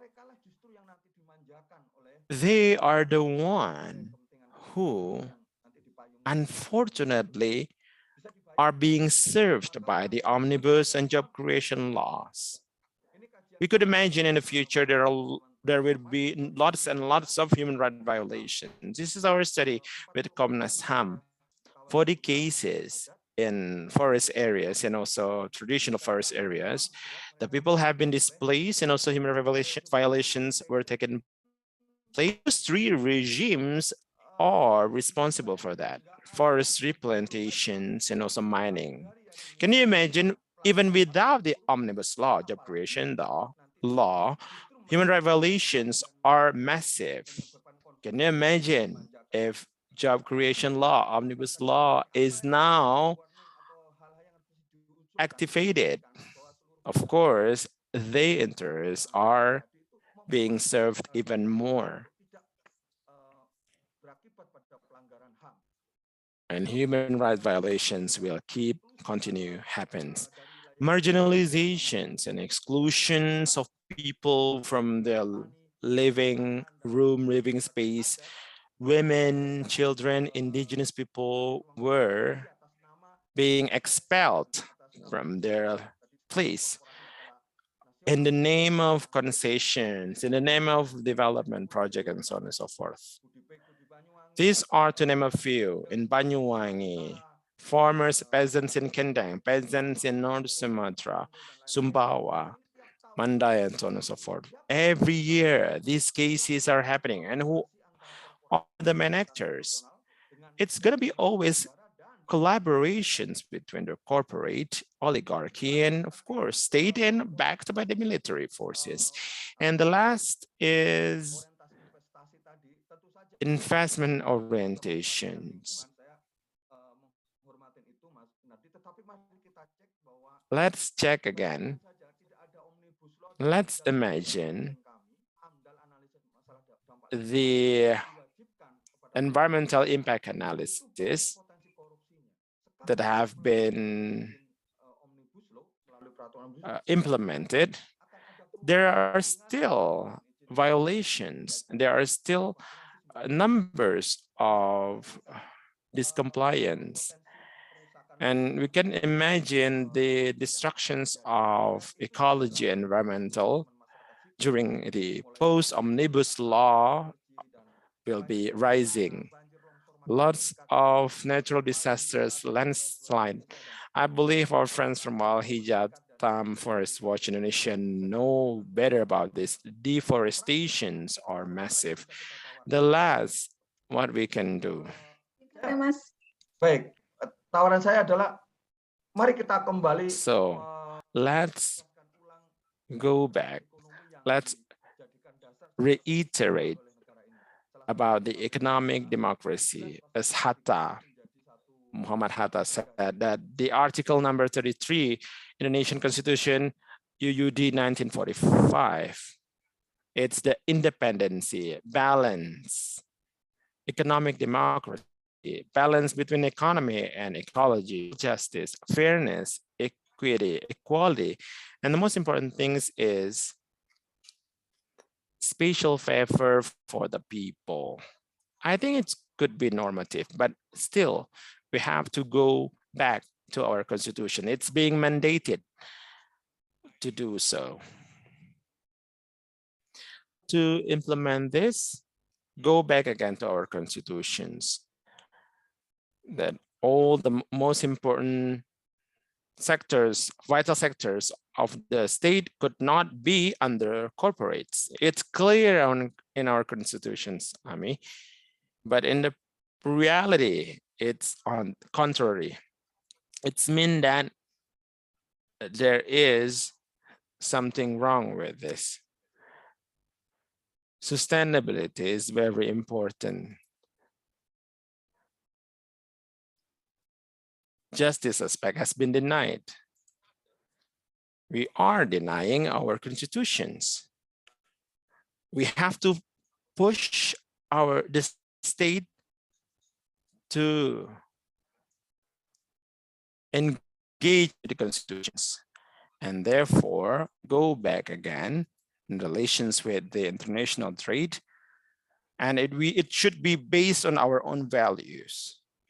If we cannot find it, I cannot relate it with our constitutions, we have to trace back to our practices that could align economy and ecology. I think that's all. Rahmi, thank you so much. Thank you so much, Echo. I think the descriptions you've given is clear, especially from Omnibus law will pose a destructions, will contribute to the destructions of environment. considering who are now take the control of our business and industry. We're not talking a lot about the government priority when it refers to national industrializations, extractive, for example. I think your notes and records are very important, especially on how we can reflect Indonesian-EU trade relations in relations with some specific commodities, priority commodities, and how the business correlates one another. And also the agenda that you has explained. What kind of sustainable trade agenda that could still relate to our constitutions? I believe Pak Wiranadi has also explained that the government has set some specific standards for the green industry and so on and so forth. It's also a big question when we are still talking about or discussing about the extractive sectors. If it's still our main priority, how far it then could be sustainable? That's the questions, as ECO's example has shown to, in relations with any agrarian crisis that are massive. It's an important things to note too. From what the government has said and has argued from Omnibus law, there are some remarks, some things that we need to criticize or to critique. I will go to the next panelist, the Mark Mas,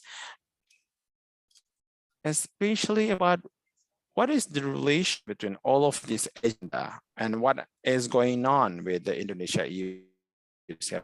I'm going to use Bahasa Indonesia. I think it's okay, right, Mark? So, Ibu Marika has also explained lots of points, especially about the idea of the EU Green New Deal and how the translation EU Green New Deal to the trade policy, that it could give positive impacts in relations with the growth and also sustainability of the livelihood in the future. The shift of economic model to be more sustainable. But, well, according to Mark, what are or what have been the most important records or points that you can say, you can argue? What is the agenda that is being built by the European Union? And is it really representing the public interest or people's interest? Or, on the other hand, do you think there are business interests? They are just changing colors, changing costumes. They are still having exploitation, nature, injustice, nature. How can you see this? How can you observe this if you relate this, all of things with the impacts among the grassroots on the people's level, especially with the relations with Indonesia-EU CEPA negotiations? We would like to hear your critical notes, Mark, please. Selamat pagi, selamat siang. Good morning, good afternoon for wherever you are. Thank you for inviting me to this. I'm the trade policy officer of an organization called 1111, which is a Belgian coalition of international solidarity organizations. I'm working on the European trade policy, trying to monitor it. But I'm also very much working on what is called policy coherence for sustainable development. And this relates to the Agenda 2030, which was adopted in 2015, Sustainable Development Goals. In the idea of the Agenda 2030, environmental, the social dimension, economic dimension, they must be coherent with each other. And one must also always consider the effects of domestic policies on others, other countries, other people, and the effects of current policies on the next generation. So all that together is policy coherence for development. And the Agenda 2030, all countries would adopt mechanisms to ensure that the policies they introduce comply with this policy coherence for sustainable development. In 2015, we had the Agenda 2030, but we also had the Paris Agreement, of course, that finally came with climate targets, and we were also very happy that this came about. Now, the European Green Deal fits much more in the process and the outcome of the Paris Agreement than it is related. It would be related with the Agenda 2030. The Green Deal is focusing on how can the European Union meet the climate targets that have been set there. So it is about all the transition that in Europe is needed to achieve European climate compliance. So it's not the European Sustainable Development Strategy. It is a climate strategy. It is a European strategy. So it means it is very much inward looking. It's trying to implement or to design the policies so that the European Union will meet its climate targets. So it's very much focused on what needs to be done internally to do that. Do we have to reform our production, our economy, and so forth to reach these targets? That means that if you look at sustainable development, what you have in the Green Deal is there is attention for the environment and climate, but there's not much attention for the social dimension, which would need to be there if you're talking about sustainable development. However, it has an important economic dimension, and that was already said today. The European Green Deal is in fact Europe's new growth strategy. So it is the European Union will be investing a lot in this transformation to become more climate resilient and to achieve the climate goals. Will it inject a lot of investment in new technologies and so on, and by doing that, it will become a climate technology leader. It will become a climate economy leader. It will have boosted its competitiveness on the international scene. So that needs to be taken needs to be understood and kept in the background. Now, the relationship between the Green Deal and the trade policy, and the relationship between the Green Deal and CEPA. So the Green was promulgated first. The reform of the European trade policy is something that, or renewal is something that happens years. Again, with the coming of the new commission after the elections and so on, a new trade policy or renewed trade policy was formulated by the European Union. But if you look at the relation between the two, then you will find that in the Green Deal, there are not much instructions from the Green Deal for the trade policy. If you look at the Green Deal, which is 23 pages long, it has maybe one trade policy, and it is not saying in that policy how trade policy should change. It is just picking out some elements of the trade policy that might contribute to the Green Deal. For instance, it is mentioning that the European Union will need access to raw materials that are necessary for climate reformation. You know, if we want to move from fossil fuel to solar energy, for instance, we need to produce batteries. We need to have all these minerals So in Green Deal, to the trade policy that says that the European Union will continue to ensure market access to raw materials in the world. It also says that it will deal with deforestation, so it will take measures to stop deforestation in the world, or to make sure that products from deforestation will not enter into the European market. But that these are things that were already there in the trade policy. So the Green Deal does not bring about many reforms for the trade. If you look at new that was issued actually at the beginning of this year, then you will find in reverse that there is not so much about climate and environment in the European trade policy. Somebody from the European Commission said that this is now the greenest trade policy. The new trade policy, in fact, is much more a response, and it's often the case, as every time that the European Union renewed its trade policy, it is trying to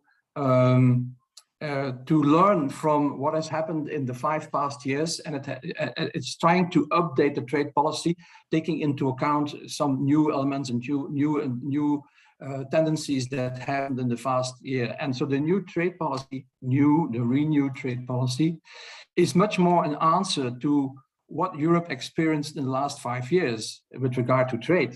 And this is the collapse of the WTO and the dispute settlement mechanism there. It is Trump politics with, unilateral trade sanctions imposed by Trump on many countries in the world. It is a reaction to that, and it's also a reaction to China, which is fastly becoming the most important trading nation in the world. Today, the European Union is still the most important trading nation, but it will soon be overtaken by China. And there's a big concern about how China what policies China has, what internal policies China has. For instance, the internal subsidization by, providing Chinese companies cheap infrastructure or cheap energy and so forth, and the unfair competition that comes from that. The fact that investors in China will have to do technology transfers and the impact that this has. So Trump and China has led the European Commission to make sure that the European economy and the European trade policy is more armed, that Europe has the tools to retaliate to unilaterally imposed sanctions like Trump did. It is making sure that it can also retaliate when intellectual property rights are violated and so on. So it's actually, the new policy is more about arming Europe to withstand these kind of tendencies. And also, if the dispute settlement mechanism in the WTO is not fixed, if the WTO is not fixed, what measures can the European Union take unilaterally anyway to make steps forward? So the new policy that came out, the new trade policy came out, does not say actually much about the environment and climate. And it misses a very important point, which is really the elephant in the room. But you can find in the text of the Commission, you can find that the EU imports every year for 3,100 billion euros of goods and services. Exports 3,100, but it imports 2,100 billion worth of goods and services. So it's a big exporter, but it imports a lot also from the rest of the world, and 60% of the imports that the European Union has, it uses to be able to export. So this shows how big the ecological footprint of the European Union is on the rest of the world. In the past 3 decades, we have seen the rise of global value change, and there was a lot of talk about global value change. But global value change is actually like outsourcing production. You know, it's the global companies, huge multinationals in the north of the world, literally North America, in Europe and the Northeast Asia.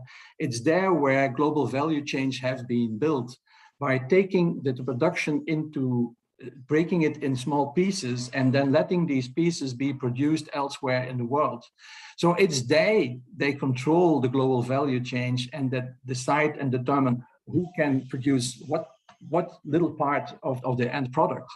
And the interesting thing for global value change for those multinational companies and the rich countries in the world is that they can make decisions on where to produce that. So that means that if you have a country that says, look, but we are not happy with the role that we have in the global value chain, we want to raise our social standards, we want to have a better price for our raw materials, we want you to respect our climate more and whatever, then it's easy for the companies to say, fine, but you know, we can also take this small production part and do it elsewhere. Because if you only produce a part in the end product, countries and companies and producers, they can easily be interchanged. So global value change has a lot of benefits for the global north, because like this, they can have access to cheap products, and they do the final assembly, and then they export, and they gain most of the profit from it. But of course, the result is also that when you have these global value change, a lot of products, they turn around the world, not like once, twice, but many, many times. And this leads to more international transport, more pollution. But even more is that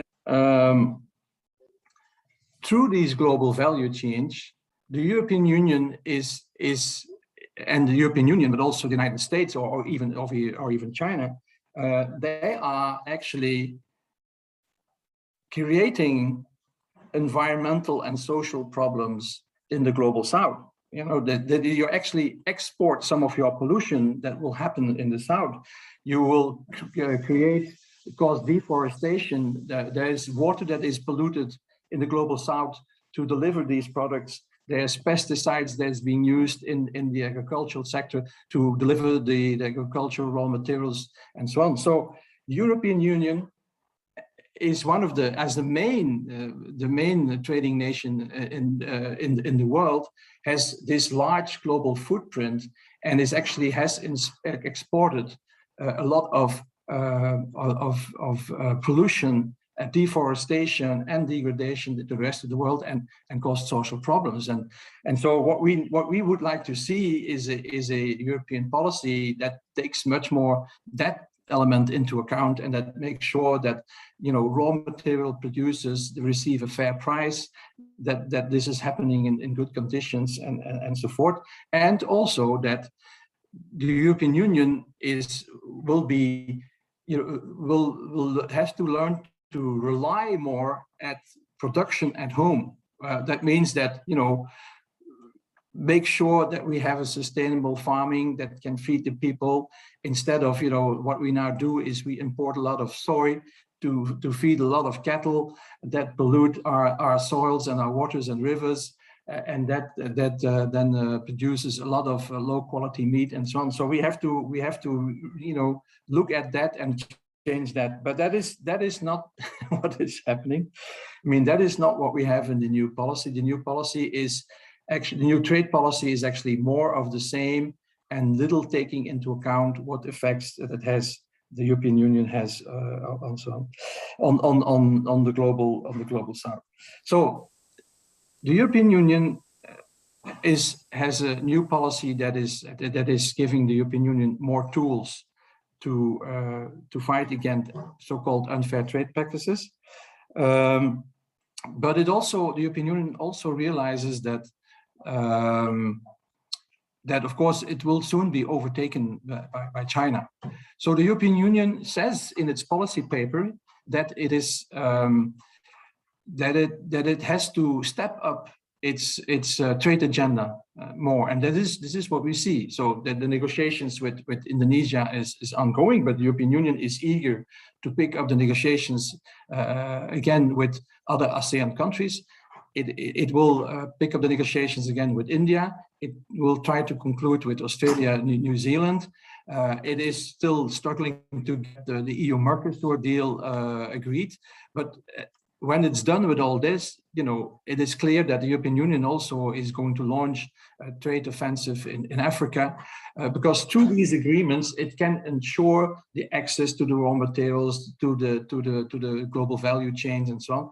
And so it is actually, on the one hand, determined to defend itself against certain practices. On the other hand, determined to complete its global round of free trade agreements. The European Union is world champion in signing free trade agreements and regional trade agreements, and it wants to complete this agenda. So this is much more what is going on.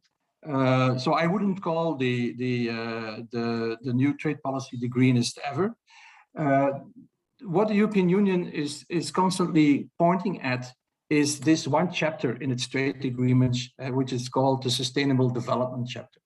So after everything that has been said and done in all the chapters, European market access arranged and so on and so forth, then at the very end, there is a chapter on sustainable development that says, right, we should all respect the Agenda 2030, we should all respect the International Climate Convention or the Convention of Biodiversity, and we will work together to comply with that and so forth. But the chapter is a lot of words and a lot of phrases, but it has little impact on the rest of the trade agreement, which is about hard commerce and hard economy. And it also has no teeth to make sure that standards, social standards, environmental standards are protected worldwide. And so again, the European Commission has said, we will look at this sustainable development chapter. Again, we have introduced a 15-point action plan a couple of years ago. We will assess this 15-point action plan and see whether we can step up our effort to make the sustainable development chapter more respected. But it has to work more on seeing how its trade policy complies with these objectives, instead of making sure that other countries comply with a number of these standards. It has to look much more at what it's doing itself than on others. So a last point here is that because negotiating trade deals with the European Union and getting our economic interests done, that is the main aim. The whole thing about sustainable development chapter and so on is actually a stand in the way. If you are negotiating with a large country and you want to have access to its raw materials, and at the same time you say, but you will have to respect certain standards, you know, this country will say, okay, but then you have to pay more for your raw materials. And we want you to do more this and to do more that. And that is not where the European Union is going. So negotiating respect for international standards with trading partners contradicts often the offensive interests that the European Union wants to fulfill. And they say, okay, well, then it will be more expensive and you will have to help us and this and that and so on.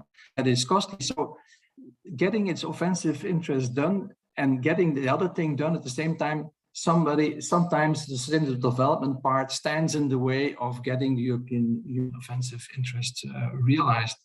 So therefore, the European Commission in its trade negotiations cannot make the sustainable development chapter too strong in terms and market access and so forth. So this is why I think that what we have these days is that the European Union is introducing much more unilateral rules in Europe that others have to comply with.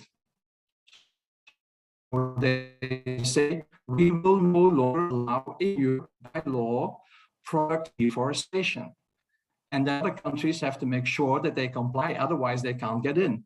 And the same is true. So for all our agricultural products, your agricultural products have to play with our high quality food standards. So other countries will have to do that in order to get into the European market. So increasingly, you have these unilateral standards that the EU is introducing, and that other countries will have to reckon with. So my time is up, I've seen, and so thank you.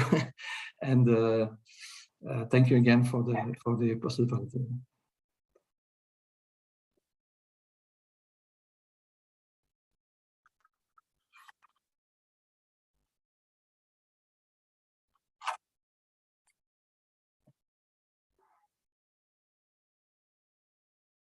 Same scenario, yeah, because what you trying to seek actually still how the EU can have more access to raw materials, yeah, and then yeah, how to respond with the current debate, the global trade politics right now, with the agenda of their to strengthening their own trade agenda and their own interests. And yeah, I think because we don't have much time, yeah, I would like to invite Sanya. I believe that there are many issues that we have discussed today, yeah, and I would like to ask you with a specific issues in relation to several chapters inside of Indonesia-EU CEPA, because like the ideas of Indonesia, for example, if we want to have a better industrialization strategy, for example, if we want to build green industry, like Pak Winardi mentions, that we need to transfer, we have like an area on transfer technology, but can we have include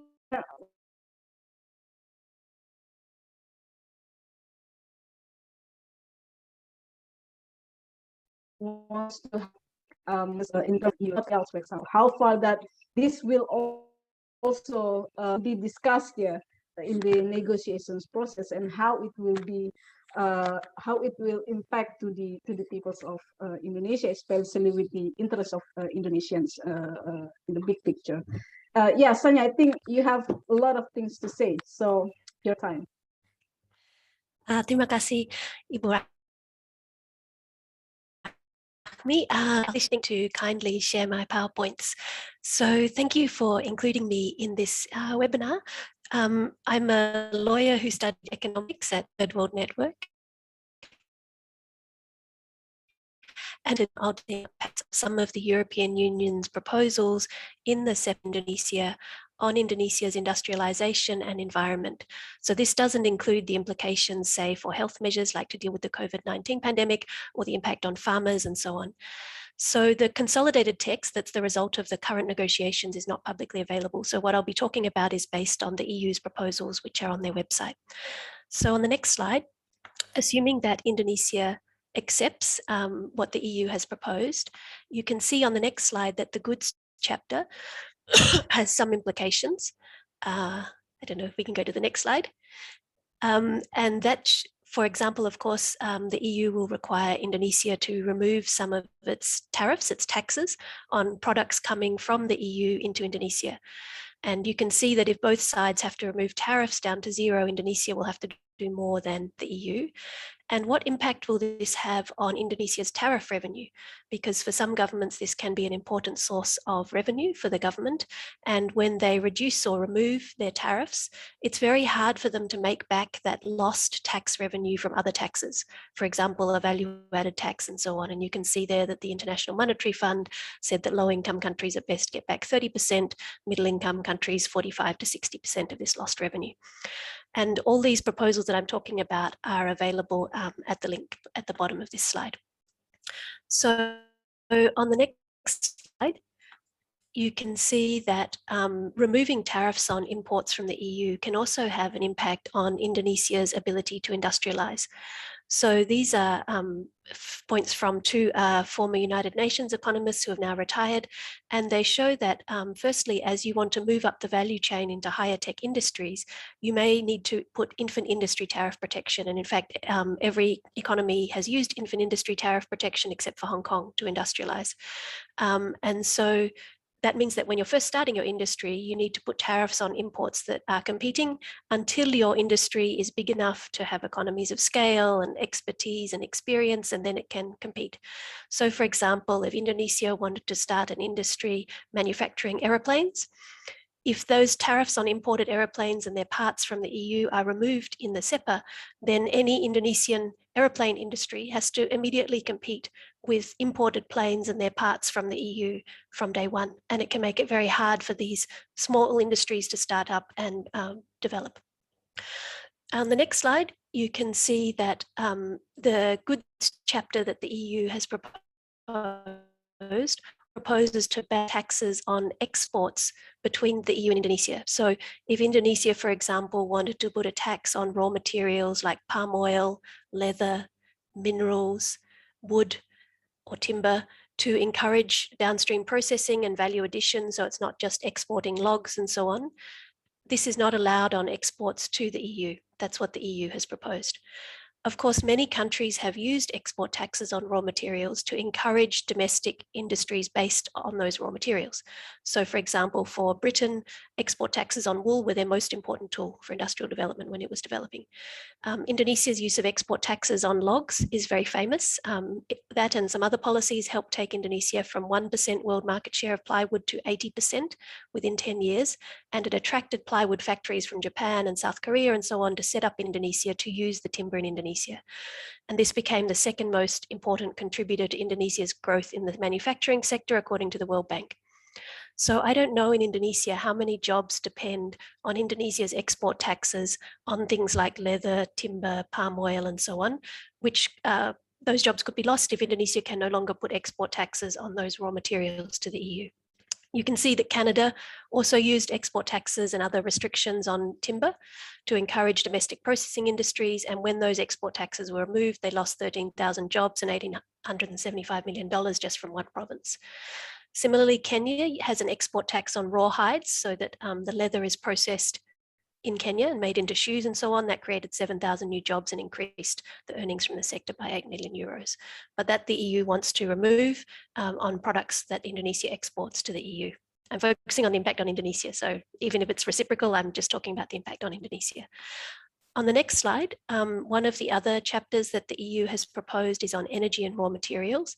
And it includes this article, which would cover mining, for example, of minerals like copper, gold, and silver, hydrocarbons like oil and gas, and timber. And it says that if the Indonesian government requires a company, it looks like it could be a mining company from anywhere in the world, for example, to pay some financial contribution, which is not defined, so it could be royalties or tax, this royalties or tax should be fixed at a level that does not interfere with the management and decision-making process of the company. So what, you can only charge them $100 and then the company can take as much gold and silver and copper and timber out of Indonesia as they want, because more than $100 interferes with the management of Shell, the oil company. Is that what this means? So if this is the case, then how much government revenue will Indonesia lose if it agrees to this, because it can no longer impose any taxes or royalties or other charges or require barrels of oil or timber to be given to it. It just has to allow the companies to come in and take it, and they can only charge some small amount of taxes or royalties that doesn't interfere with the decision-making process of the company. Next slide. So obviously, if you lose revenue, then that's less money to pay for things that you need to deal with the environment. For example, fishing boats to make sure that there's no illegal fishing in your waters, or measures to deal with climate change or other environmental measures. So then we come to the EU's services, investment and digital trade chapters. And the EU here is proposing in the services and investment chapter that Indonesia cannot require investors to use domestic content. So that could be, for example, an EU factory in Indonesia cannot be required to use Indonesian inputs, whether they are goods or services like accounting services or advertising services or cleaning services. So if they can't be required to have those backward linkages, for example, in the mining industry, then it makes it harder for Indonesia to get into the global value chain because there's no backward linkages. This is only in the sectors listed. Also, in the sectors listed, Indonesia, if it agrees to this, cannot require technology transfer. So, for example, Indonesia transfer to mining companies would also help, for example, to be more environmentally friendly, or if you wanted to have technology transfer for other environmental reasons, for example, to deal with climate change. Then something I forgot to put on the slide is the investment chapter also includes a requirement that if Indonesia indirectly expropriates the EU investors' investment, and that's broadly defined to include future profits and so on, so it reduces it by a substantial amount, then Indonesia must pay fair market value compensation plus interest. And this can be enforced by the European investors in Indonesia at an international tribunal via investor-to-state dispute settlement. And this could be used to challenge Indonesia's environmental laws, or for example, its taxes, if it has high taxes for revenue, or to discourage some environmentally problematic activity. This could also be indirect expropriation. And the EU has proposed that Indonesia automatically consents to being sued under ISDS in all cases, and that the foreign investor can get unlimited monetary damages. We know that lots of investors have sued via ISDS, claiming that environmental laws violate expropriation, which the EU also wants Indonesia to agree to, and that lots of ISDS cases have been brought challenging taxation measures, including using expropriation. And these investors have also sued EU governments, claiming that taxes are expropriation, and there is no tax exception to this expropriation provision. So, of course, this can also have an impact on revenue. So, for example, we know under ISDS that there have been 14 publicly known cases where the government has had to pay more than $1 billion per case to the investor when they lose. For example, Pakistan lost an ISDS case and had to pay $5.9 billion to the investor in that case. And they had just received a loan from the International Monetary Fund of $6 billion. So they basically had to hand the whole loan over to the foreign investor while still complying with the IMF's strict conditionality that was so bad that it caused demonstrations on the streets. So the services and investment chapters also in the services section have restrictions on Indonesia's ability to impose licensing requirements. It says that these licensing requirements in the sectors that it liberalizes in CEPA must be objective, transparent, and pre-established. What do these mean? Pre-established, it's unclear if this means that you cannot have any new environmental licensing requirements. For example, if you said that in the transport sector, such as shipping, you require ships to use biofuels a certain amount, otherwise they can't get their license renewed, or airlines have to use biofuels, or that certain sectors, service sectors, have to use renewable energy a certain amount. If these are new requirements, it looks like that may not be allowed because it's not pre-established. And if it's a sector that's been liberalized under the CEPA. Then this pre-established is so controversial in how much it restricts the ability to regulate that it has been dropped from these negotiations at the World Trade Organization, including the plurilateral negotiations. In addition, licensing requirements must be objective and transparent, and there's a link there to some of the possible interpretations of that. For example, if you have tougher than international standards on the environment, for example, tougher than the UNFCCC's standards, this may not be allowed. If you have fixed requirements, for example, electricity companies must use a certain percentage of renewable energy, or transport companies like ships must use a certain percentage of biofuels, this also may not pass the objective test and may not be allowed if that sector has been liberalized in CEPA. Then in the digital trade chapter, the EU has proposed that tariffs on electronic mode. So that means it needs to downloading movies from iTunes, ebooks from Amazon. Indonesia cannot impose tariffs on products from anywhere in the world, not just from the EU. And this could cause Indonesia to lose $54 million a year in tariff revenue, according to the United Nations. And that, of course, is less government revenue to spend on protecting the environment and so on. Also, the EU is proposing that governments cannot check source code. So that's in software, you know, the instructions about how it works, and they can't require it to be transferred. And the link there gives some of the implications, which include, for example, that we know more than 7 big car companies have been using software to cheat on the environmental laws that restrict the emissions that cars are allowed to do. So how much cars are allowed to pollute. To get around those laws, they use cheating software. So how do you know if they're using cheating software? You need to check the source code of the car company, but this is not allowed by the EU proposal in the Digital Trade Chapter. And for climate change, again, you may want to require technology transfer, for example, but this would prevent you from requiring technology transfer of any technology that involves software, which most of the environment technology you want probably has software in it. So this is for all sectors, not just those you list or those you don't list and so on. So that's in the Digital Trade Chapter. Then in the next slide, you'll see what the EU is proposing in terms of intellectual property. And I'm just focusing here, of course, on the impacts for industrialization and the environment. So the EU is proposing a longer monopoly on industrial designs, like the shape of the car or the shape of furniture. Instead of 10 years at the World Trade Organization, the EU wants it to be increased to 25 years, 250% more. Even the Australian government has said that this is not in Australia's interest to agree to this longer monopoly protection on industrial designs, because like Indonesia, Australia is a net IP importer, and the costs outweigh the benefits, according to the Australian government, of giving even 15 years design protection, and the EU is asking for 25 years. So what would be the impact on Indonesia's industries which make generic car parts or motorbike parts? You know, if you have a car crash and you want a new bumper bar, do you have to buy it from the original car company, or can you buy a generic version, or Indonesia's furniture industries and so on? On the next slide, you can see that some of the other intellectual property chapter provisions the EU has proposed include on medicines a longer patent, so longer than the 20-year monopoly already required by the World Trade Organization, and a monopoly of, say, up to 11 years, even when there is no patent on a medicine. So leaving aside the impacts of this on health, including access to vaccines and medicines for COVID in this pandemic, what would be the impact on Indonesia's generic medicine manufacturers?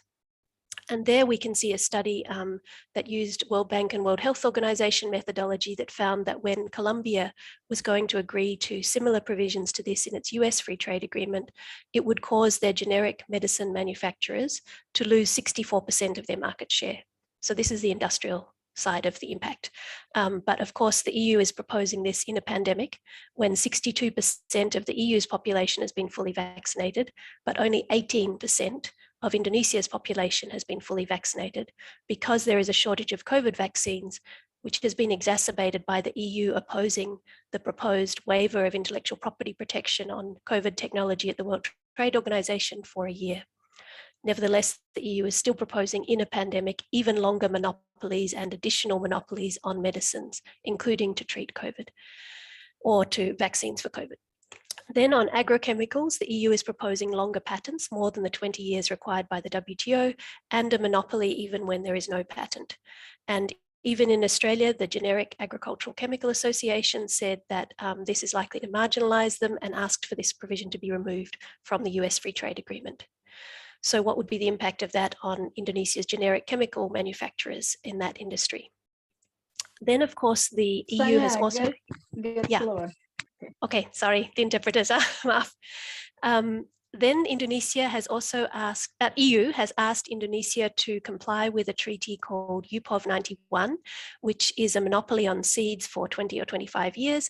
So in addition to raising seed prices for farmers by more than 4 times, this can actually make it difficult to comply with Indonesia's obligations under the Convention on Biological Diversity, because Malaysia, when they were trying to join this UPOV 91, was told by the Secretariat to remove their protections in their law that required prior consent and compliance with the Convention on Biological Diversity.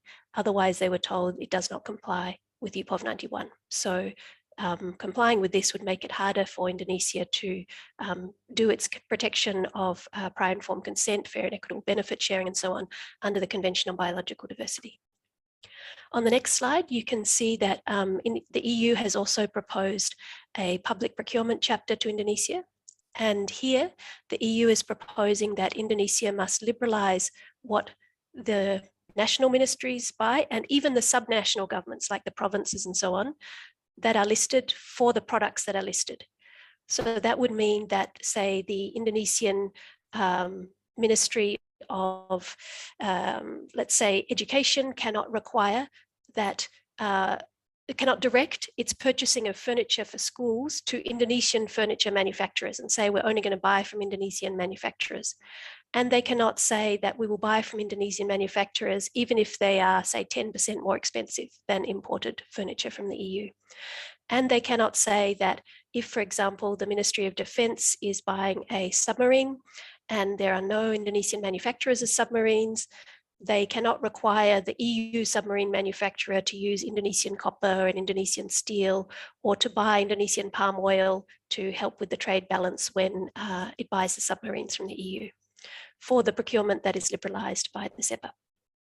So these various governments have been using government procurement to direct it to local industries to help their industries. So you can see that Canada, the Canadian government buys ships from Canadian companies to create jobs in the shipmaking industry.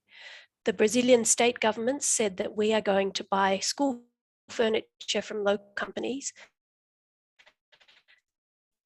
and that manufacturing and more extended in the district. And then because they had the experience, they could supply the private sector. We know that the US government buying from companies like Boeing, Caterpillar, IBM, Motorola have helped globally. And we know that these offsets have been used by the EU, both directly and indirectly, including to strengthen Swedish manufacturers' expertise. And the Australian government, for example, requires offsets in the military sector to get technology transfer. So this would not be allowed if the EU's proposal is accepted for the government procurement that is liberalised in the CEPA.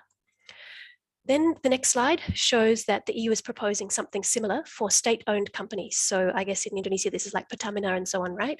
So this is a government-owned company that meets the definition, must open their purchasing at the national and the subnational level. So even a province like Bali, if they have a company that they own, they must also open their procurement as well as designated monopolies. And this seems to be for all products and services. So if they buy, for example, pencils, or they buy furniture, or they buy photocopiers, or the postal service buys motorbikes to deliver the letters, all of this has to be opened. So it cannot be directed to Indonesian manufacturers or farmers, and they cannot get price preferences. And this is even for the smallest contracts, like buying one pencil. If Pertamina goes to buy one pencil, this must also be open to the EU, and you can't say that Pertamina will buy Indonesian pencils. So this would cause Indonesian industries which supply these state-owned enterprises in Indonesia to lose market share to the EU. Then the next slide, we're getting to the end. These are the exceptions in the exceptions chapter that the EU has proposed. So for the environment, they have copy-pasted the environment exception from the World Trade Organization, but only applied it to the chapters listed, which includes, of the ones I've mentioned, goods, energy, investment liberalization, which has the performance requirements, services and domestic regulation disciplines that I mentioned, and digital trade. But it does not apply to the investment protection provisions like expropriation, which, as I mentioned, can be used to environmental measures, has been using ISDS, and does not apply to the intellectual property as with industrialization and the environment. Exceptions are difficult to use. In the WTO, one that in the first 20 years of governments trying to use this environment exception at the WTO, they had a 1 in 44 success rate for that general exception because you have to pass 5 different tests.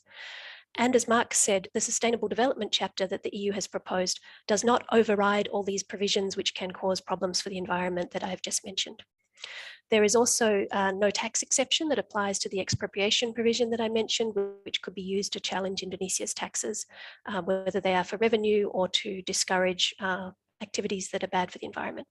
And I did not see any exception for industrialization in the EU's proposed exceptions.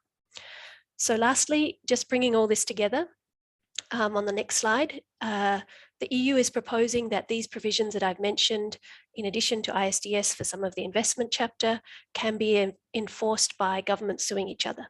So if Indonesia if this CEPA comes into force with Indonesia and Indonesia does not comply with this, either its laws, its constitutions, its regulation, its subnational measures, then the EU could sue it at an international tribunal. Indonesia would lose. The EU could put tariffs on any Indonesian export like palm oil or electronics until Indonesia changes its law to comply with the CEPA.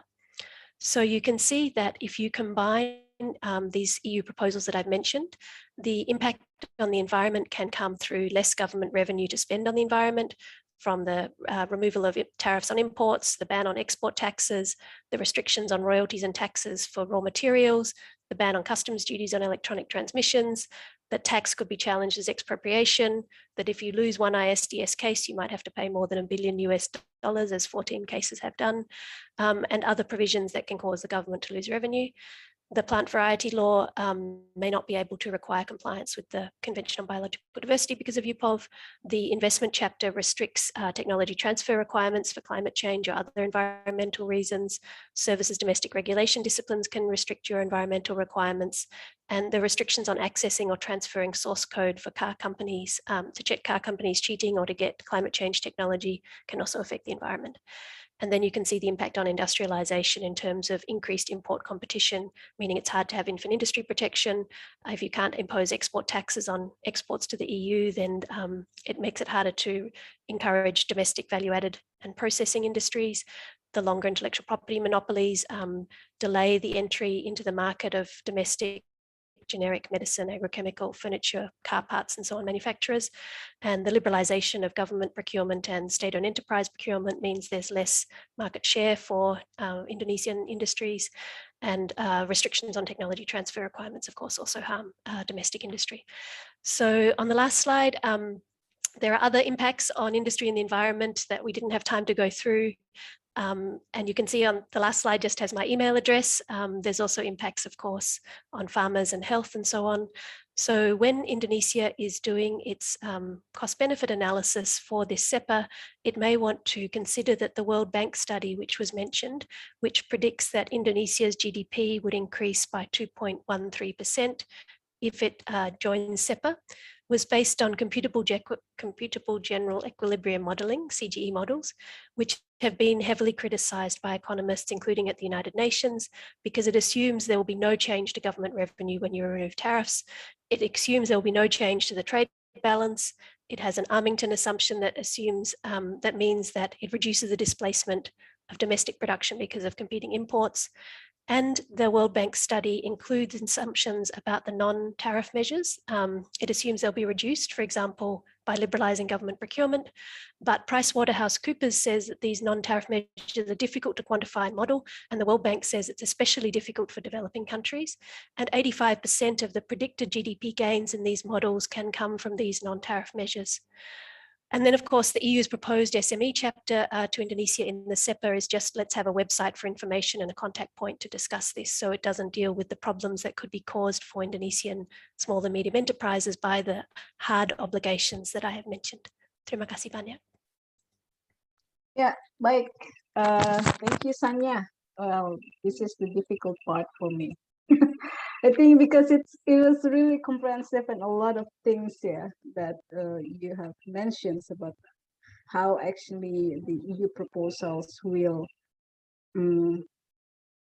what can I say, it's like much burden on Indonesian sides rather than the EU side, for example, and how Indonesia will facing a lot of impacts, yeah. Like not much that Indonesia will gain more benefit, especially if we want to see it from the industrial policy, for example. So we are not really sure that Indonesia-EU CEPA will also give a positive impact, yeah, to the agenda of industrialization at national level, for example. But yeah, I will go back to you, Bahasa. Saya rasa apa yang sudah kita diskusikan. I think what we have been discussed, start from this afternoon, there's a lot of information that we can acquire.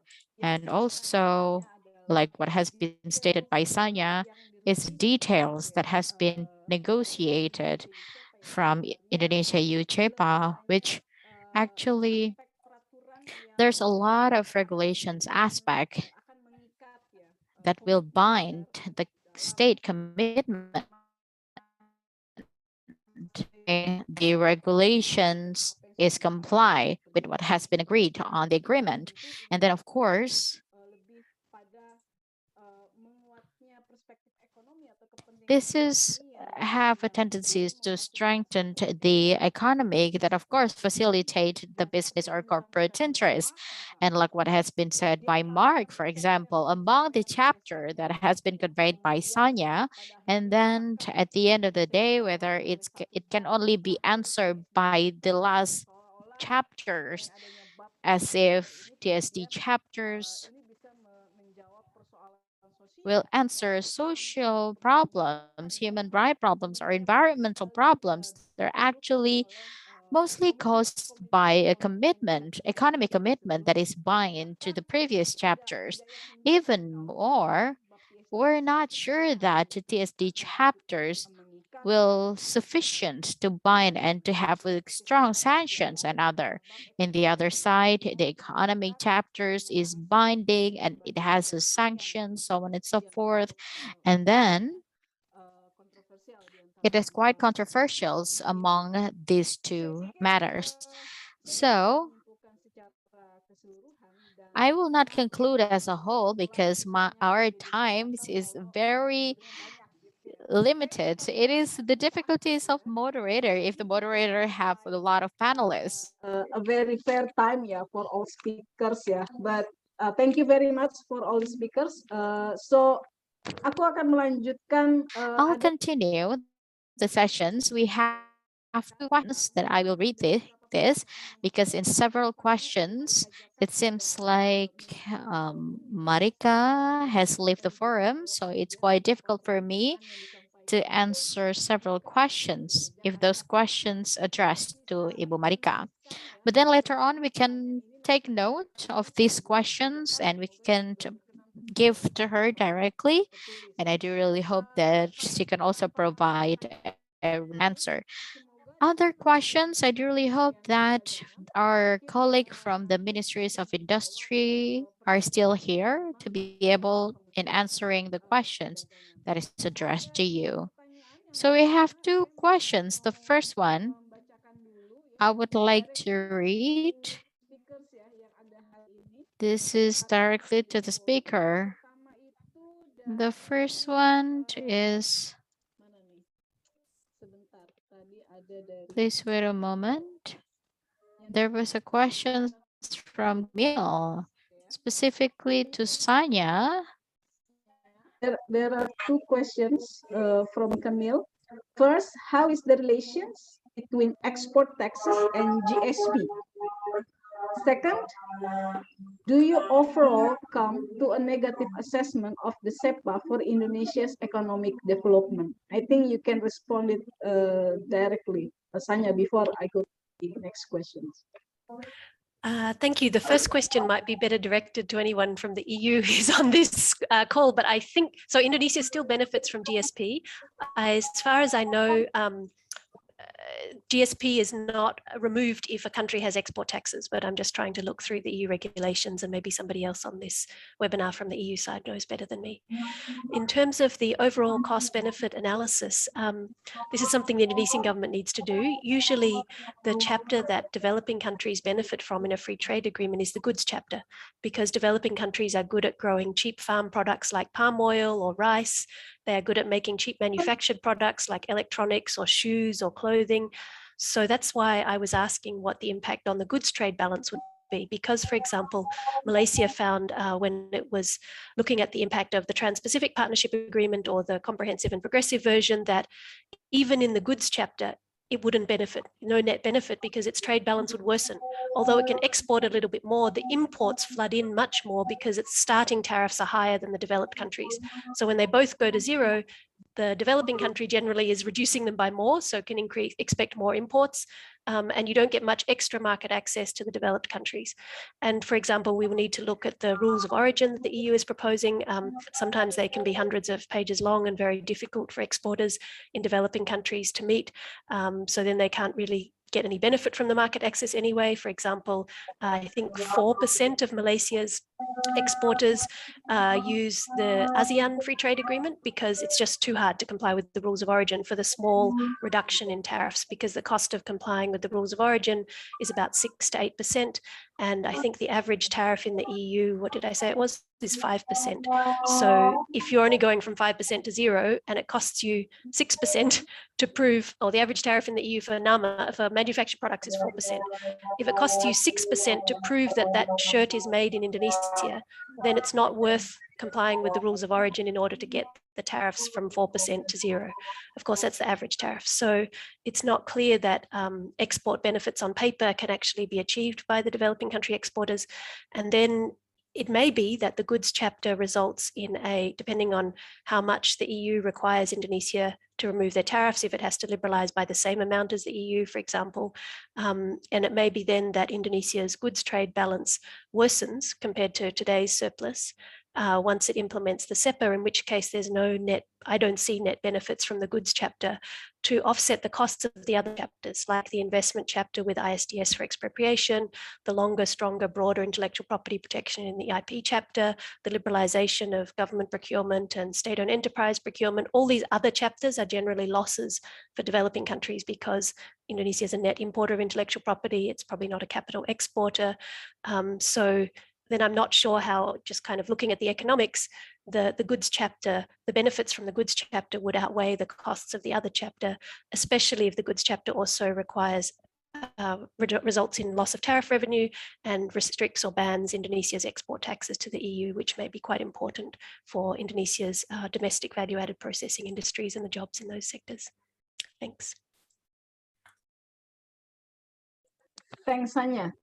I think for the next questions, pertanyaan selanjutnya ditujukan. For the next questions, it is for Pak Wirnardi. I'll read it, and maybe it can also translate it. So related to the long tariff measure and the value change in the main commodity like palm oil and garment, Indonesia needs to comply to standard and international certifications. How is the effort to achieve those standards with the national regulations, especially the issues of employment? Maybe Pak Winardi, you can respond to this, or if there's any other answer from the colleague of the Ministers of Industry. Yes, of course, we are trying to fulfill the certifications and national standard. And for issues of labor issues, how to establish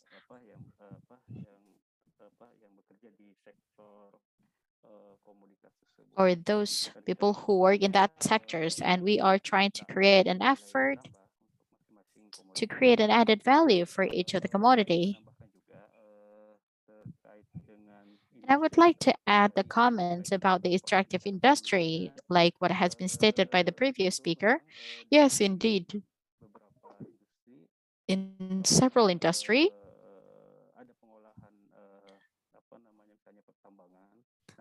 there is a mining process, but then we also need to know that the issue of environment need to be taken concerns. For example, in the industry area in Wendabai or Morowali, we make a regulations that they need to establish an industry area. So it also have a standard that needs to be fulfilled. So we no longer to empower them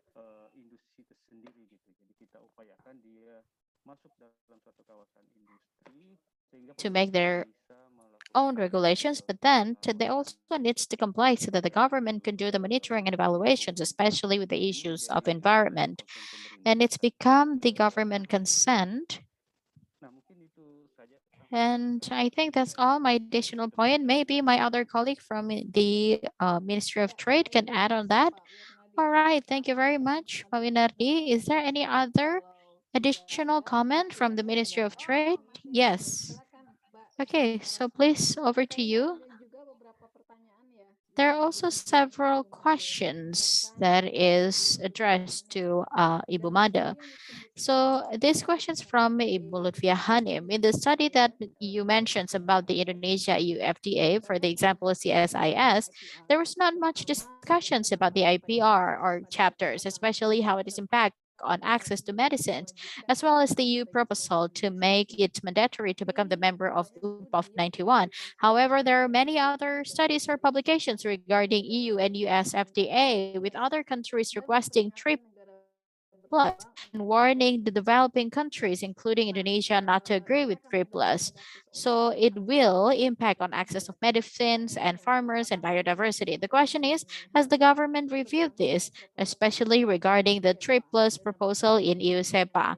And it is impact on medicine and others such as farmers' right and UPOF. Maybe you can also give a comment on that.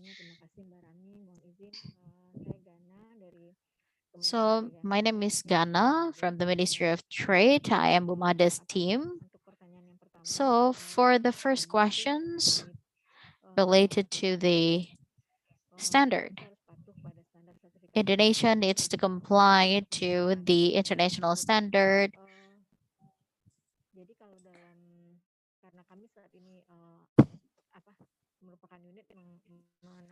So we are a unit dealing with the bilateral trade. So our answer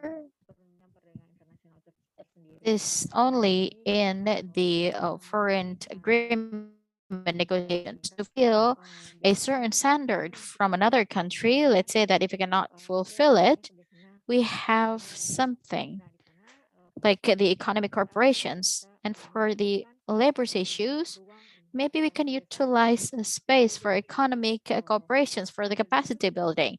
The capacity building is not only for the governments, but also for the entrepreneurs or related stakeholders. I'm very sorry, I'm catching my breath because I'm wearing mask. And if I'm not mistaken, there are several ministries and institutions who also have corporations, foreign corporations with another countries to improve or to fulfill the international standard.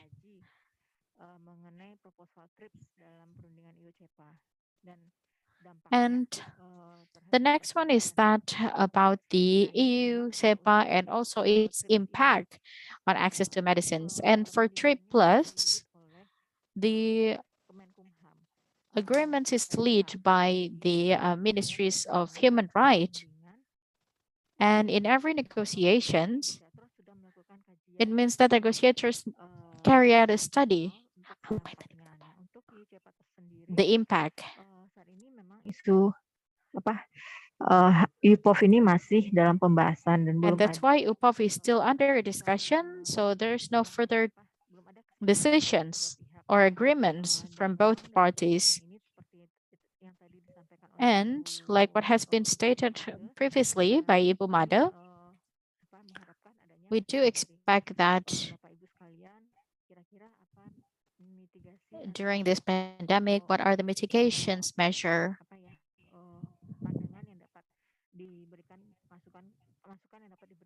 or any inputs that can be provided to the government. And for UPOF 91, we will forward this to the Ministries of Law and Human Rights for talking about this chapter. Thank you very much, Barahmi. Thank you very much, Ibu Gana, for your response.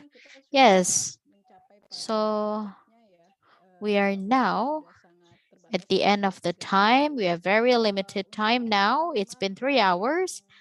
And for other colleagues like Marx or Echo, for closing remarks, I would like to ask a closing remarks from Echo and Marx So. about what we have been discussed today is Ja, nee, actually ich kann es ausmachen, Moment, aber, oder leiser machen.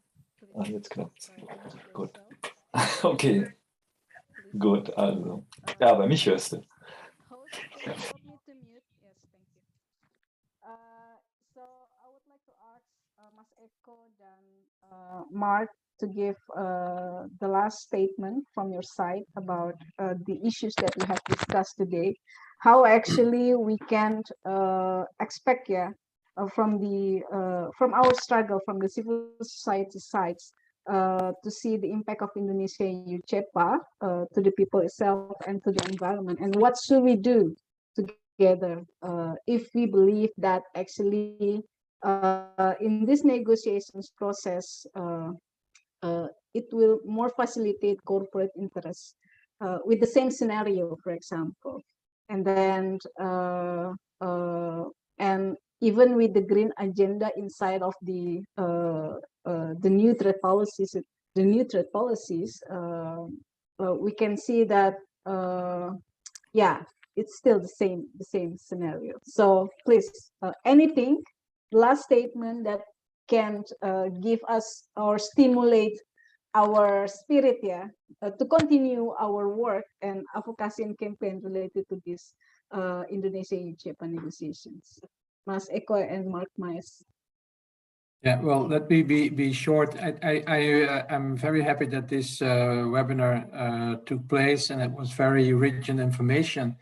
So I'm looking forward to the next webinars, and so especially you know, Sanya had so many things to say in such a short time. I hope that we can take more time to look at that and to digest that, and then also to use that information to write our papers and statements and encourage others to again become active in looking at these negotiations. Thank you for organizing and for having me. Thank you, Mark. Mas Eko, for the last statement. Ya, terima kasih. Pertama, tentu thank you very much. First of all, of course, I learned a lot from this forum. Like Mark, I also expected that we can meet in another or further discussions. I think like there is one thing that's become very critical to see in the trade context. First one is that there is an assumptions that the trade are in the equal spaces. Why we demand a fair trade? Why we demand an equality in trade so that it can be fair for both country? Because what happened is that inequality and there's no fairness. That's why the dimensions and also the requirements of fairness, it needs to be addressed more. It needs to be concerned, not only in economic, but economic in economic element, but we also have to empower the fairness element. And the second one is that all of the effort that has been empowered in Indonesia context proposed by the government of Indonesia to do the negotiations at the global level, it means that it needs to recheck or reviewed again how far and to what extent the result of the negotiations global context is linked with the context on the field, not only in the centers of global negotiations, but then whether it's bring a positive or negative impact in the national context. But then the negotiations in the global context and the context that happens in daily life or a national level that is not matched. Let's say that it's good to be negotiated, but then we don't know yet if it is worth to be implemented. So I think that's my closing remark for the next discussions. Maybe we can have a next discussions for further dialogues. Yeah, thank you very much, Maseko. Those are two closing statements, and it also it's enough for us to make us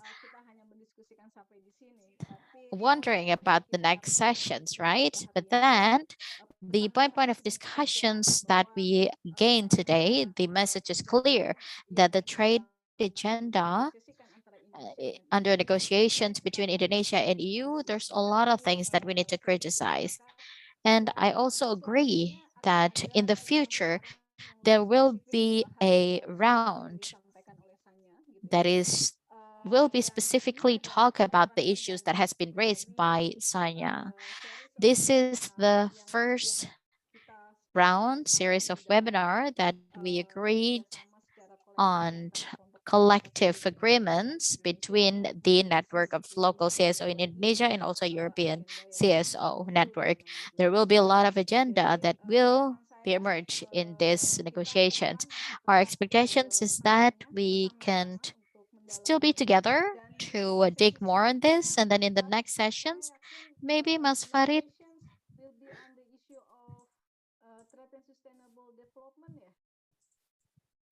the next issues will be trade and sustainable development. Sessions next month with a specific topic on trade and sustainable development chapter. And then we can find another time to get more in-depth analysis in each chapter. So Sanya, thank you so much for your inputs for today. Mark, Maes, thank you very much for your perspective and your your critics on the issue of Green New Deals. I think that's really helpful to give us a more clear picture about this agenda. And Mas Eko, thank you. We heard a lot of voices from the grounds based on your presentations. And of course, Pak Winardi, thank you very much for your insights and your presentations karena agenda industrialisasi nasional. So the national industrialization agenda today needs to be reviewed, and then how is the relations of this agenda to the international trade agenda and how it's impacting the lives of people in Indonesia. I would like to say thanks to both of our interpreters, Dea and Belly, who have been assisting us in this forum and in the next forum. Thank you very much. And it's not easy to be interpreters for sure. And I would also like to say thanks to Ibu Made and also our colleague from the Ministry of Trade and Ibu Marika to give your time for today's sessions and all of the participants. Thank you for joining us, and please be sure that you will join our next sessions. So Farid, please, I will close the sessions. Thank you so much. Terima kasih banyak. Saya serahkan selanjutnya kepada Mas Farid. I'll give the floor back to the MC. Thank you very much, Mbak Ami, to be a very cool moderator in this afternoon. One more time, thank you very much for all of the keynote speaker and all of the participants attend in today's event. I do really hope that we stay healthy, and then we will wait for your attendance in the next discussions. We have discussions until the end of the year, or maybe up until January and February year 2022. So this is a long discussions and in-depth discussions. Of course, there's a lot of informations and knowledge that we can get. That's all. I will close this afternoon's discussions, and a very good afternoon. May God bless us all. Thank you very much, everyone. Terima kasih Bapak Ibu. Makasih Bu Rahmi, Pak Eko, Pak Mas, Izin Tanya, Pak Farid. Makasih. Salam sehat semuanya. Sama-sama Pak Mas Winardi, terima Mas kasih. Eko. Terima kasih Pak Eko.